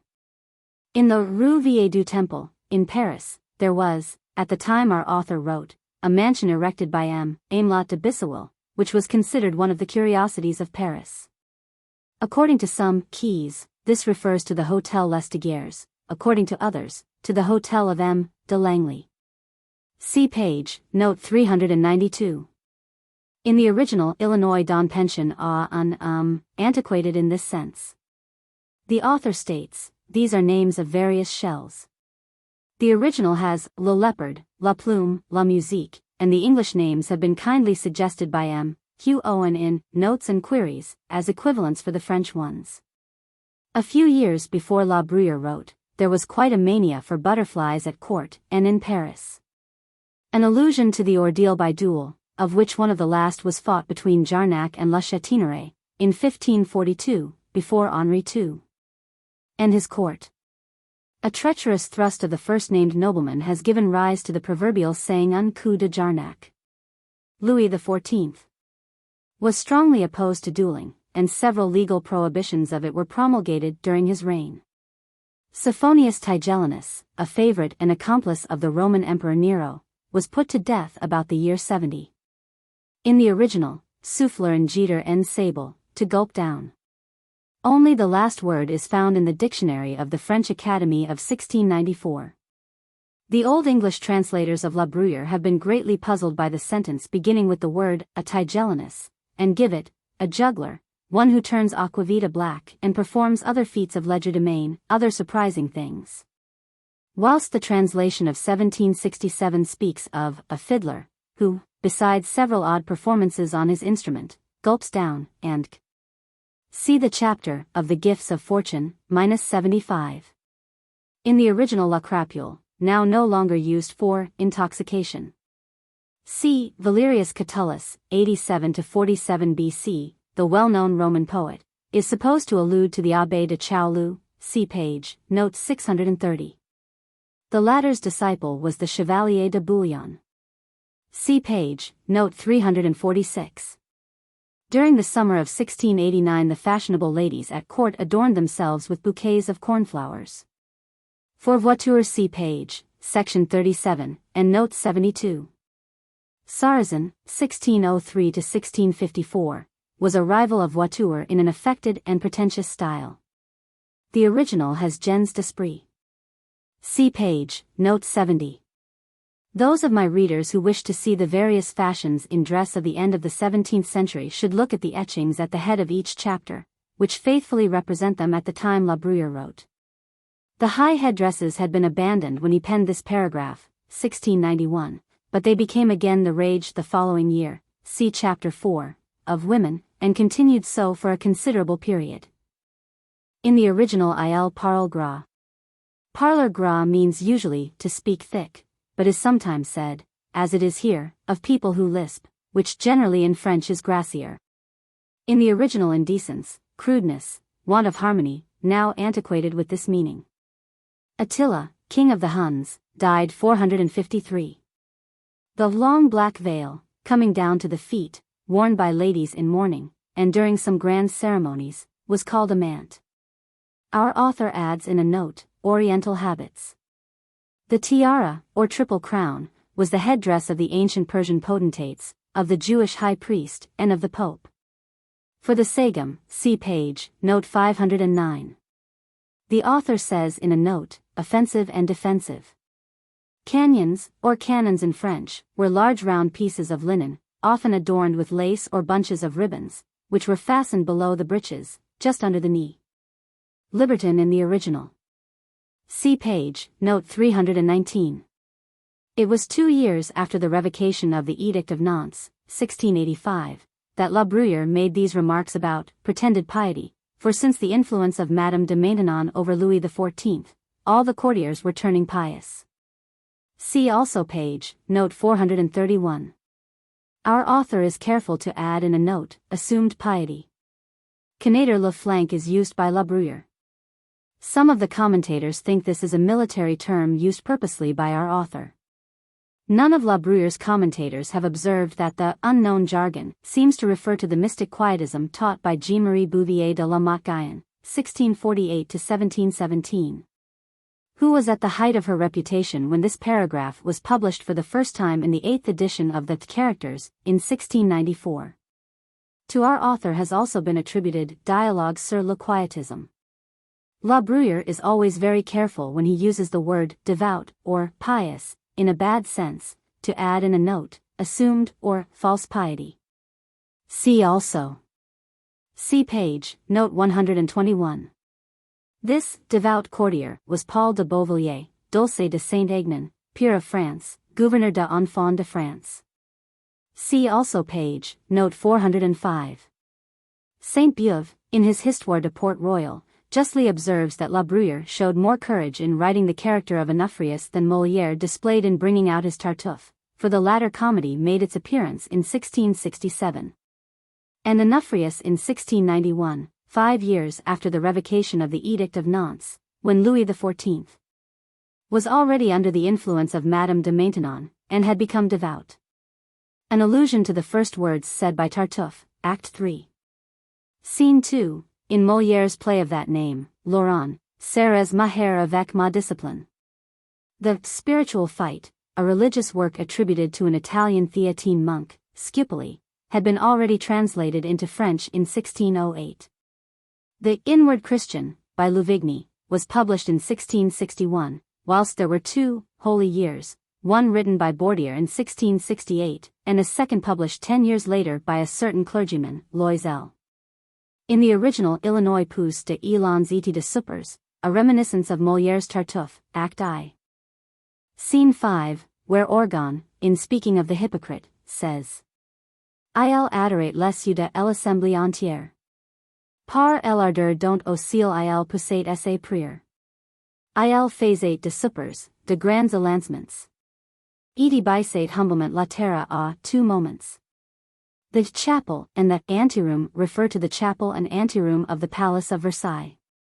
Il de vapeurs in the original, which, when our author wrote, was somewhat like the out of sorts of the present time. A reference to the declaration Tartuffe makes to Elmire, the wife of Orgon. See Molière's Tartuffe, Act 3. Scene 3. An allusion to Joseph's adventure with Potiphar's wife. La Bruyère is very careful to add again in a note, false piety. Again our author adds false piety in a footnote. Tartuffe, in the comedy of that name, Act 3. Obtains from Orgon a deed of gift of all his property, to the detriment of his son and his second wife. This was against the French law, which obliged a man to leave a certain part of his goods, called la légitime, see page, section 71, to his wife and children, but this law did not apply to cousins, nephews, and nieces. Orgon, the patron of Tartuffe, has a son and a daughter. See Tartuffe, Act V, Scene 7. The original has any trouvé pas jour. The French noun has become antiquated in this sense. According to some commentators, Zélia was intended for the wife of de Pontchartrain, the Controller General of the Finances, but they seem to forget that La Bruyère was his friend and under some obligations to him. In this and the following paragraph the author adds again in a note, pretended piety. Already in the first edition of the Characters, 1687, La Bruyère gave in the above paragraph his opinion about the danger of compelling the courtiers to become pious.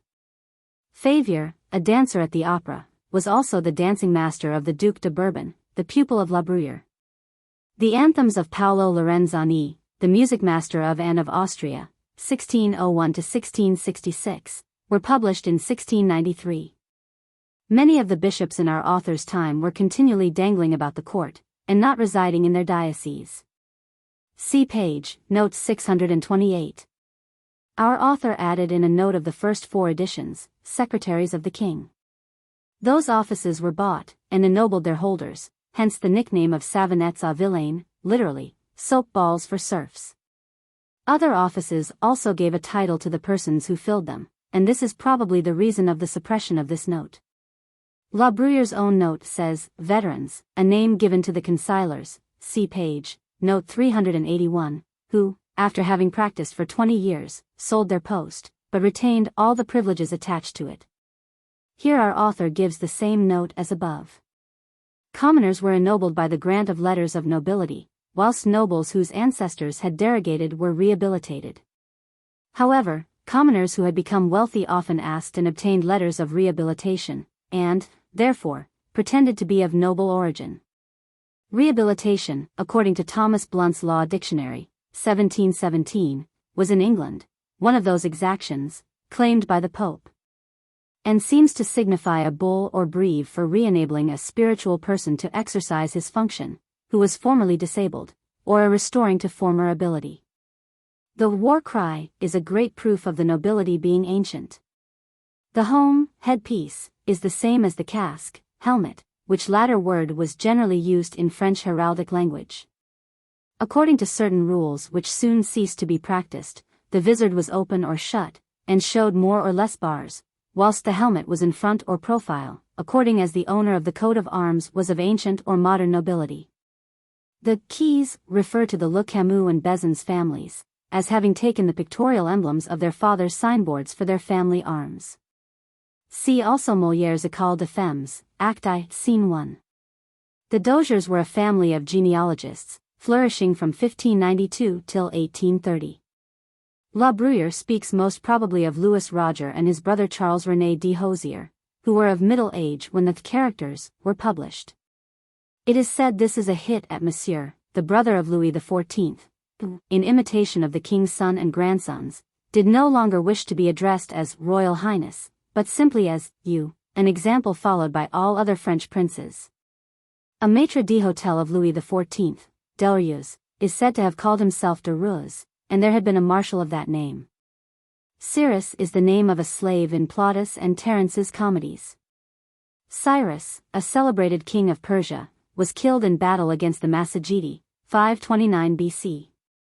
Such men were Am, son Nin, the son of a Receiver general, who called himself M. de Sunningen, and M. Nicolai, Marquis de Gussenville, descended from Am. Nicholas.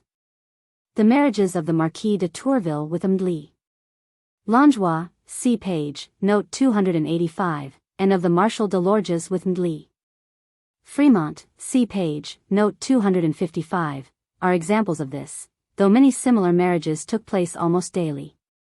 An ironical remark referring to noblemen marrying the daughters of commoners, for nobility descended only from the father to the children, but not if the mother were a serf. In Champagne, however, nobility could be inherited from the mother's side.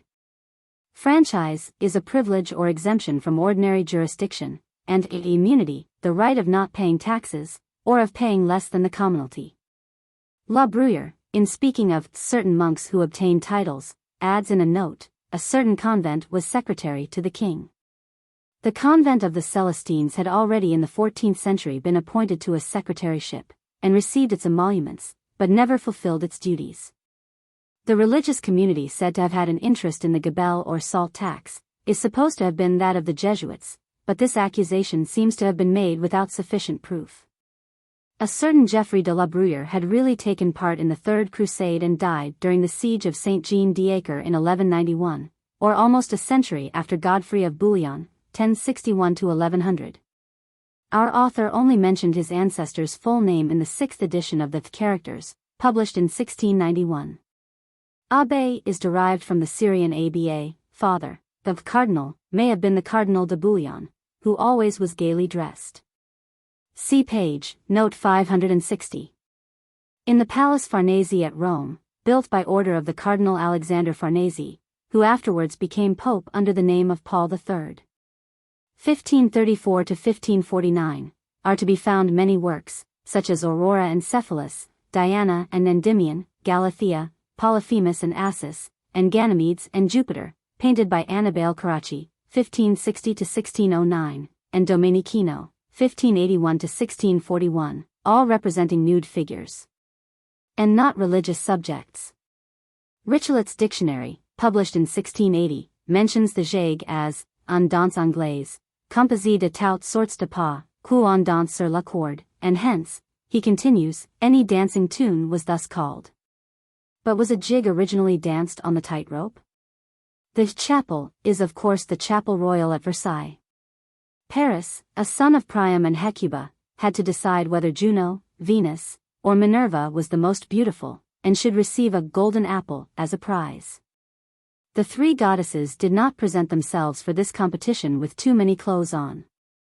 Hangings representing nude figures and profane subjects were seen until almost the last 50 years in some of the churches of the capital of France. Our author adds in a note, an anthem translated into French by L.L. But no commentator has discovered who this unknown poet can have been. The T.T.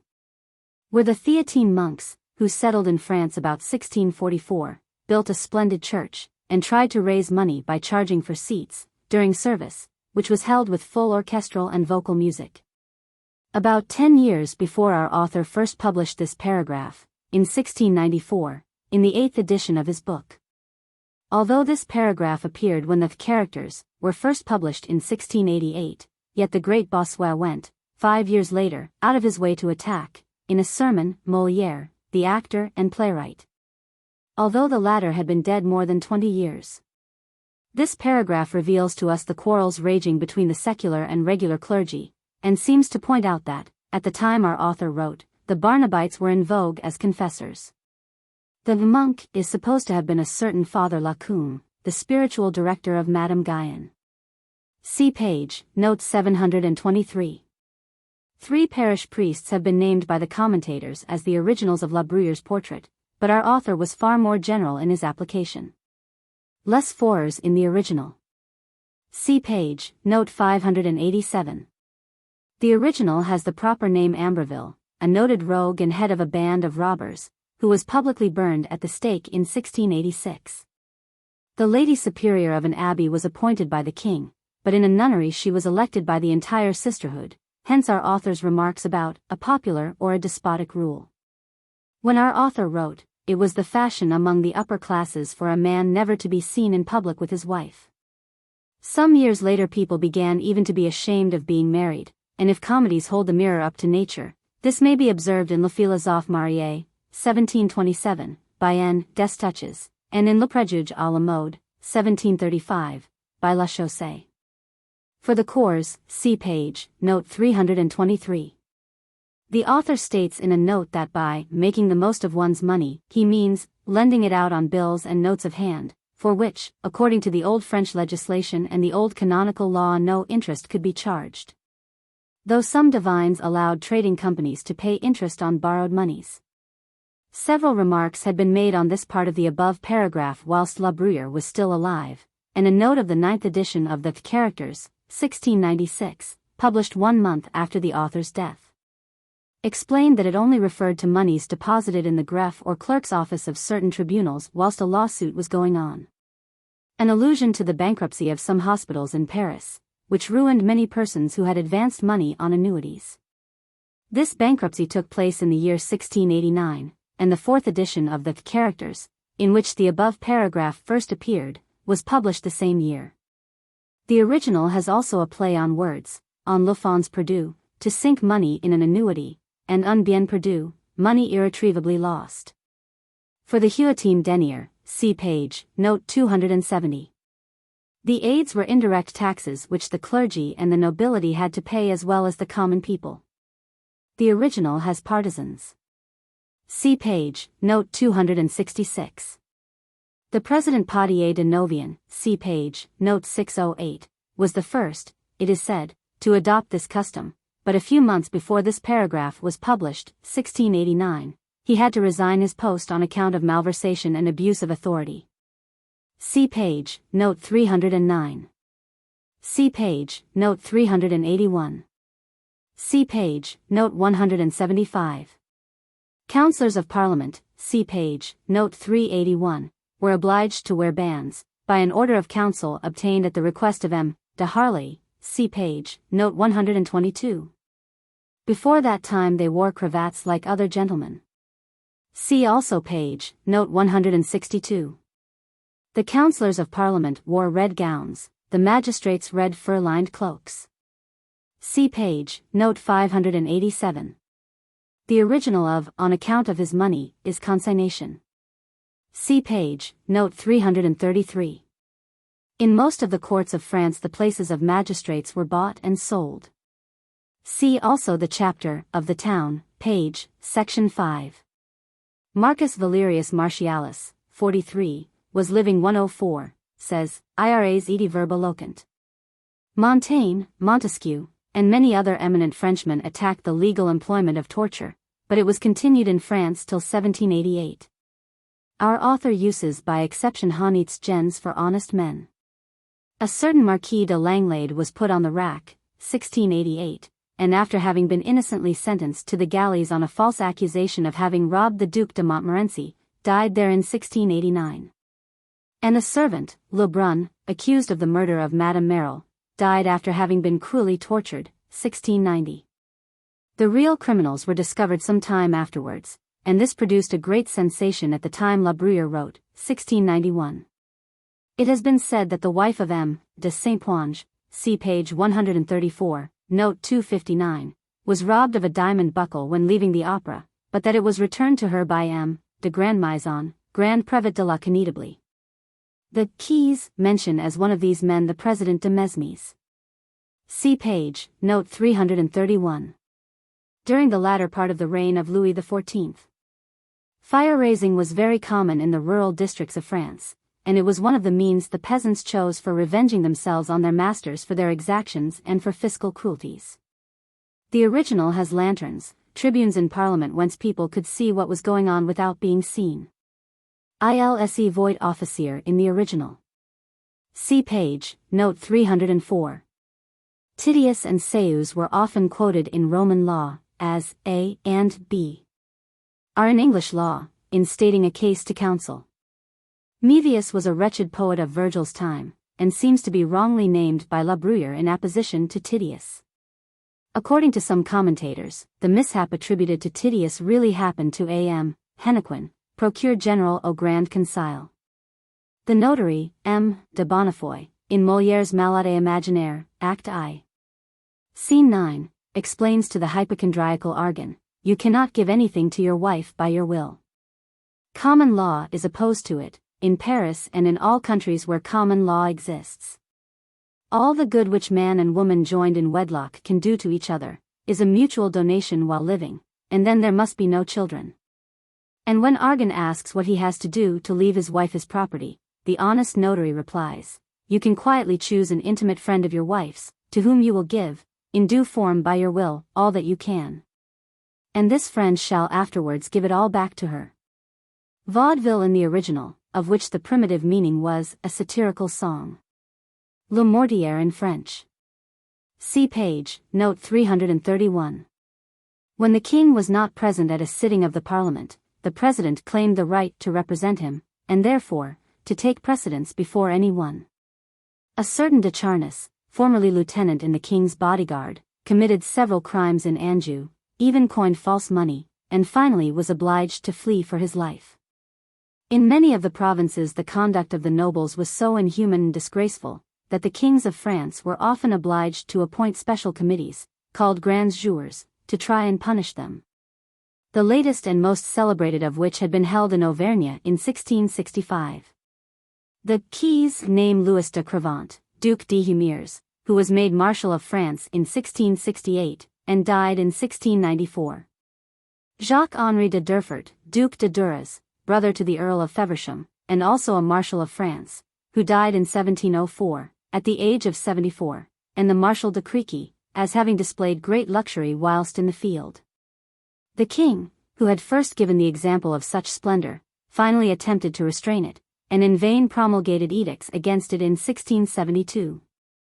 Hermippus is supposed to be a certain Jean-Jacques Renouard, Count de Villiers, Maître de Requetes, a member of the French Academy, who was very ingenious, and always invented new machinery, amongst others, a kind of lift, and who died in 1691.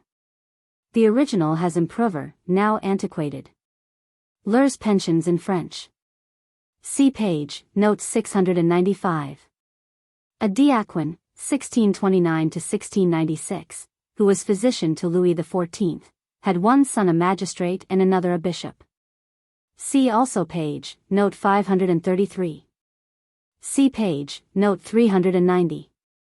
Some Keys also say that perhaps Adrian Helvidius, the grandfather of the philosopher, may be meant, but this seems hardly likely, for Helvidius was wealthy, gave his medicine gratis, was a very honest man, and the first to recommend the use of ipecacuanha in certain diseases. In Molière's Malade Imaginaire, Act 3. Scene 4, Toinette, the servant, dressed up as a physician, says almost the same thing. Constitution, Durant, understood in the text. Guy Crescent's Fagin, 1638–1718, became in succession physician to the wife of the Dauphin, the Queen, and the royal children, and in 1693, when Diaquin fell into disgrace, first physician to Louis XIV. He was for his time an able and conscientious man. His eldest son became Bishop of Lambez, and his second Intendant de Finances. Fagin was a strenuous defender of emetics and of Peruvian bark, which latter remedy was first imported into France in the 17th century, and had become so popular that Jean La Fontaine sang its praises in a pretty long poem, La Quinquina. The French name of the Peruvian bark, so called after the Countess del Cincin, wife of the Viceroy of Peru, whence the bark was first sent to Europe. Fagin was also professor of botany and chemistry in the King's Botanical Garden, and one of the editors of its catalogue, called Hortus Regius, published in 1665. The belief in sorcerers and witchcraft was very general when our author wrote, and there existed an almost universal idea that robbers and murderers might be discovered by means of the motion of a hazel rod. Even the magistrates in France tried sometimes such a rod to find out criminals. Many eminent pedagogues have held a contrary opinion. For example, Malebranche in his Traité de Morale, and Jean-Jacques Rousseau in his Émile, both maintain languages should be acquired when the child is not too young.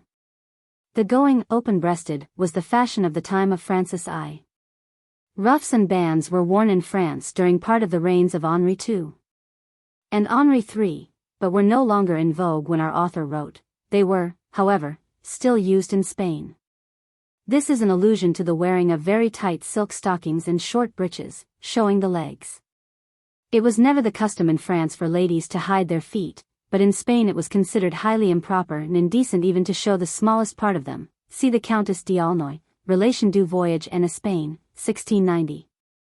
And as the wife of Louis XIV, Maria Theresa, was a daughter of Philip IV of Spain, it is probable that the ladies at court followed the fashion set to them by the Queen. According to Voltaire's Siècle de Louis XIV, chap. 8. The king and his officers went, however, to the trenches wearing headpieces and breastplates. Bertrand du Guesclin, 1320–1380, was constable of France under Charles V.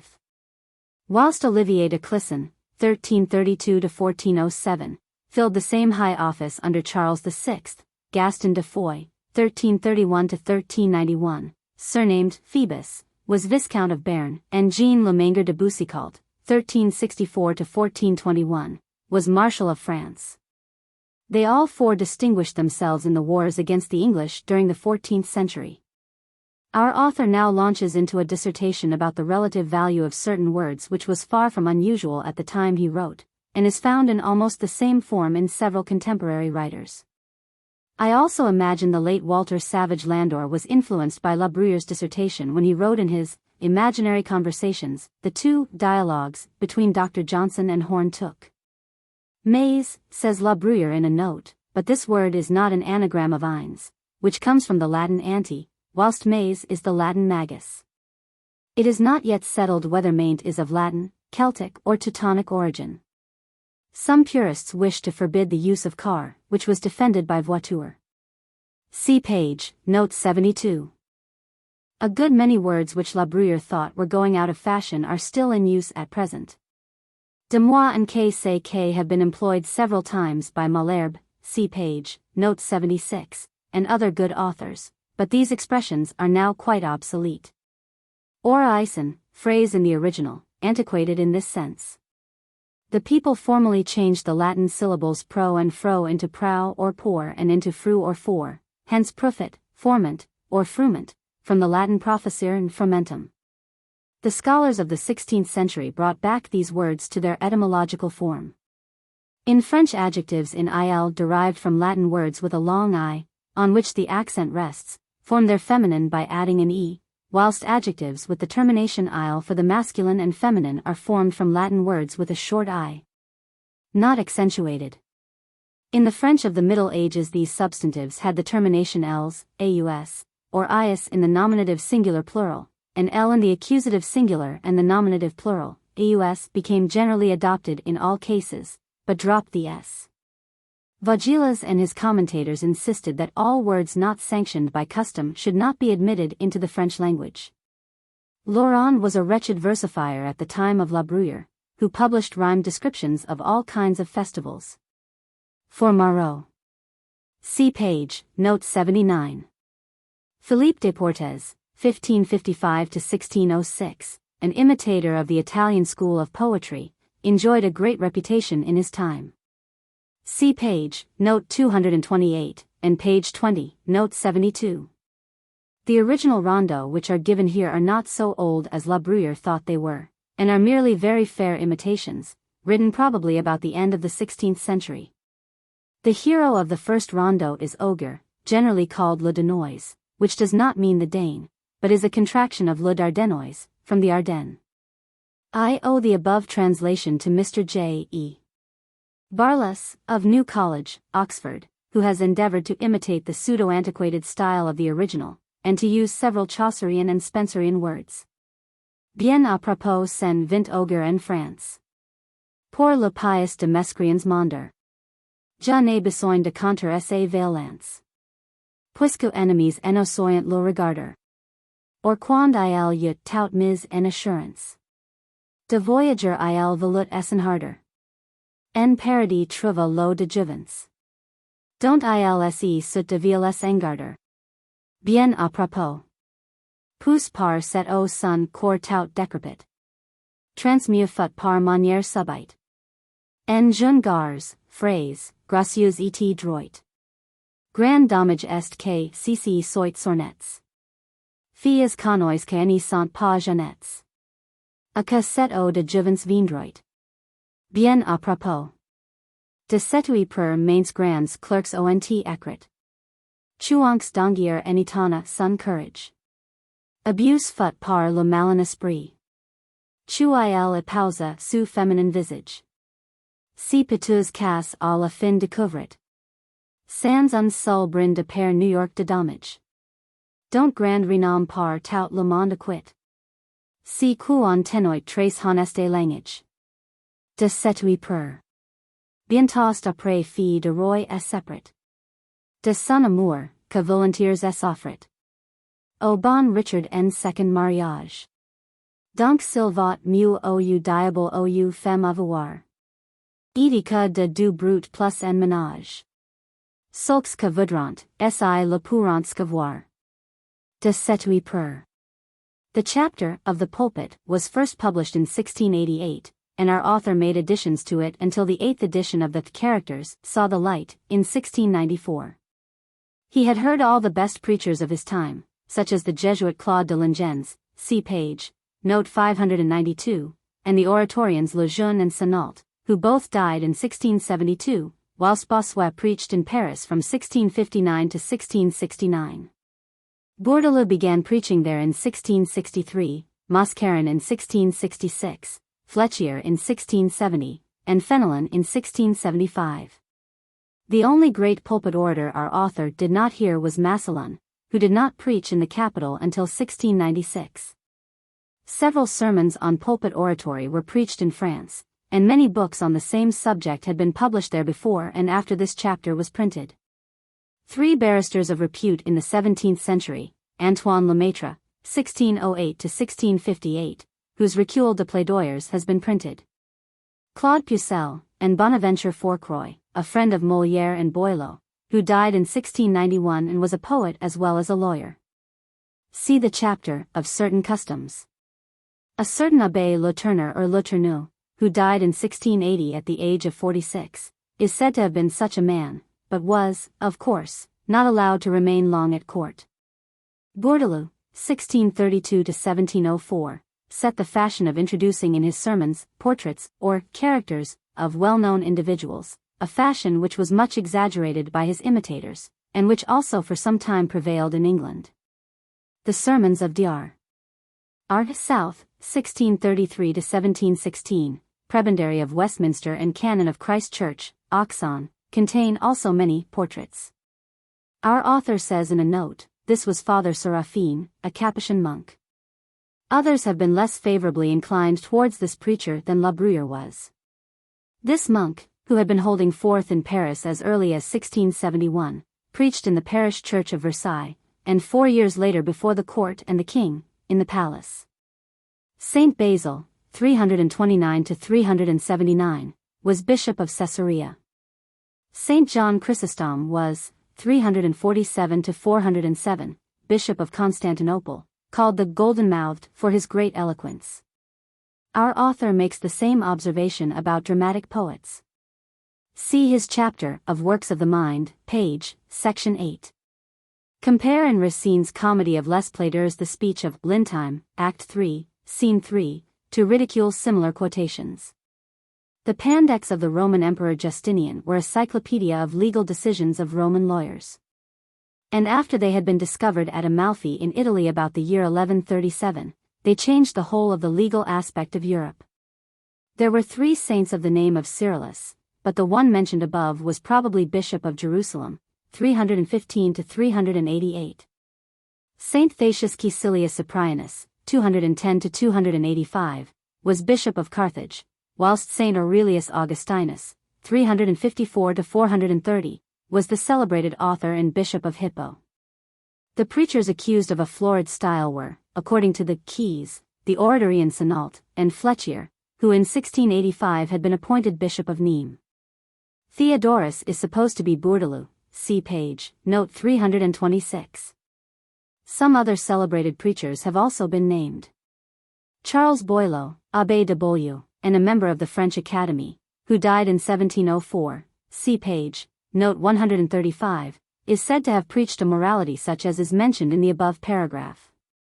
A certain Abbé de Raquette, a nephew of the Bishop of Autun, see page, note 453, had to preach one Holy Thursday before the king, but through some unfortunate accident Louis XIV could not be present, and the preacher, disconcerted at the absence of the monarch, for whom probably he had prepared the most fulsome flatteries, did not dare to mount the pulpit and deliver his sermon. In the original Clerks, to which our author added a note in the first 4 editions to say that he meant clergymen. The whole paragraph alludes to the missionaries sent into the provinces to convert the Protestants. De la Bruyère, in speaking of the converts who had already been made for these clergymen, hint at the dragonnades and at the other wretched and inhuman means employed to compel people to change their religion? I am afraid not, though he admits some persons could not be converted. Saint Vincent Delaware Paul, 1566–1660, a well-known philanthropical preacher, very successful in his missions. Saint Francis Xavier, 1506–1553, a Jesuit missionary, who made many converts in the East Indies. See page, note 346. See the chapter of Works of the Mind, page, section 3. Some scribbler of the time, a certain Gédéon Pontier, author of the Cabinet de Grands, is said to have written almost similar nonsense. In 1689, the same year this paragraph first appeared, 79 royal censors had been appointed, and no book could be printed without their permission. The last sentence of the above paragraph was added in the 5th edition of the Caractères, published in 1690, about 1 year after Fenelon had been appointed teacher of the Duke of Burgundy, the grandson of Louis XIV. Fenelon became Archbishop of Cambrai in 1695. See page, note 97. Several eminent divines had already written against freethinkers, and about a year before the first edition of the Caractères appeared, Fenelon preached a sermon against them. Those freethinkers were not deists nor atheists, but somewhat like those persons, at present called agnostics, who neither affirm nor deny anything, but simply state that they know nothing for certain. Among their sect might be reckoned at the time our author wrote the celebrated traveller Bernier, Saint Evremond, Bell, Fontenelle, Chaulu, La Fère, the Dukes de Nevers and de Bouillon, the Grand Prior de Vendôme, and many others. The French name for freethinker is esprit fort, literally, strong mind. Another play on words in the original on esprit fort and esprit faible. This is perhaps an allusion to the traveller F. Bernier, a pupil of Gassendi, who visited Assyria, Egypt, and India, and published a narrative of his travels in 1670. Libertin was another name for freethinker in French. CP, note 319. The original has un personne libre, to which our author adds in a note, un fille.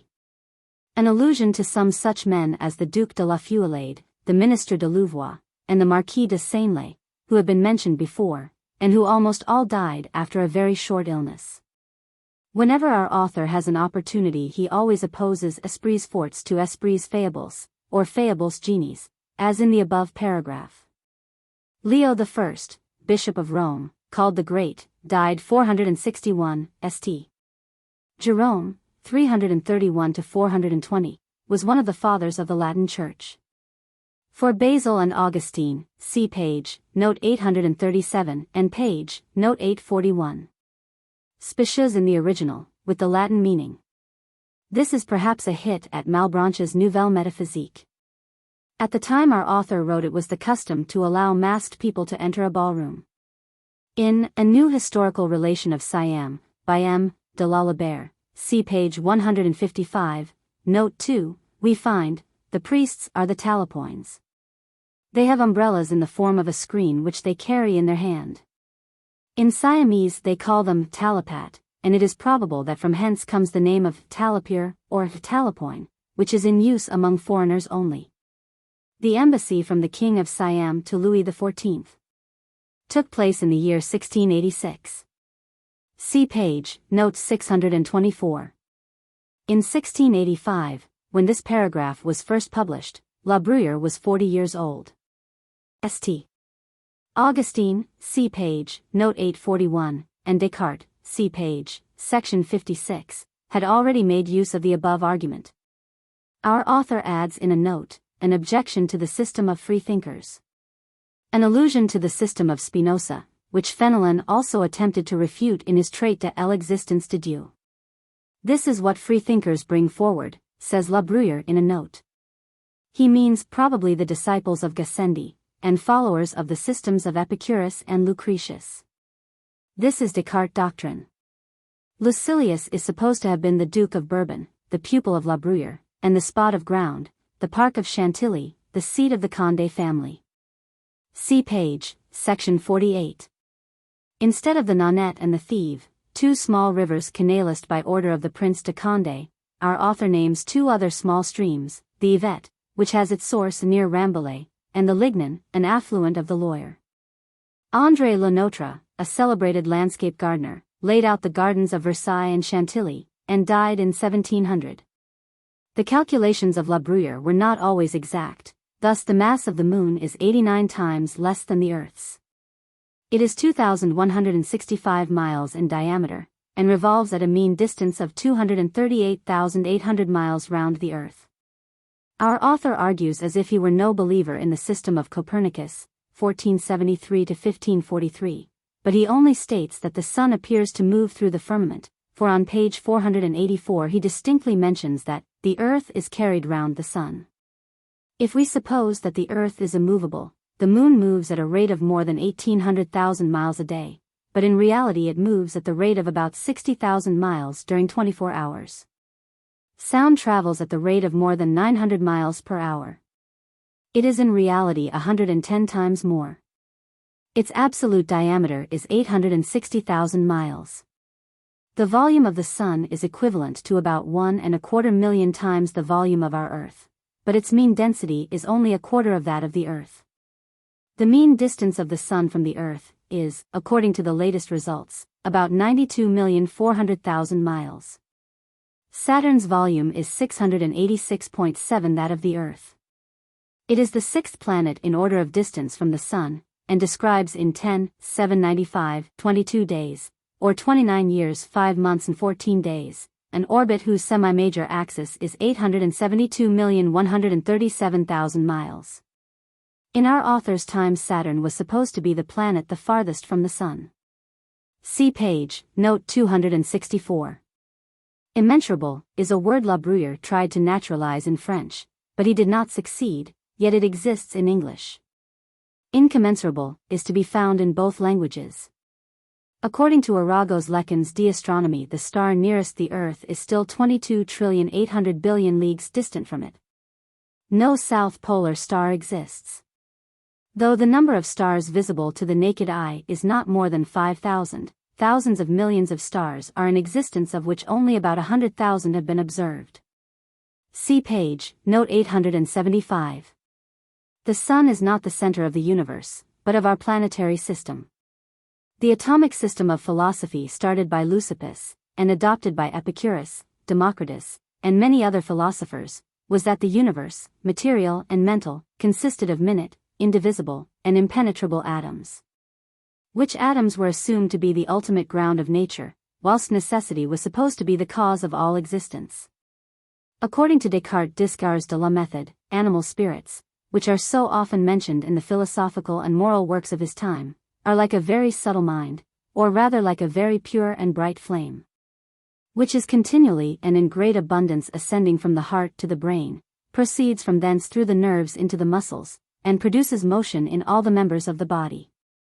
Pascal already in his Pensées, I, 6, had called man, a thinking reed, nobler than the universe, even if it were to crush him, because he knows he has to die. In the original Ouvrier. See page, note 314. Similar ideas as those expressed in the above paragraph are to be found in a sermon, on Providence, preached by Bossuet at the Louvre in 1662, which was not printed until long after he and La Bruyère were dead. But as the two men were great friends, it is not unlikely that our author may have heard them expressed by the eloquent pulpit orator, either in private conversation or in a sermon. See the chapter of Opinions, page, section 104. Printed by Ballantyne, Hanson and Co. Edinburgh and London.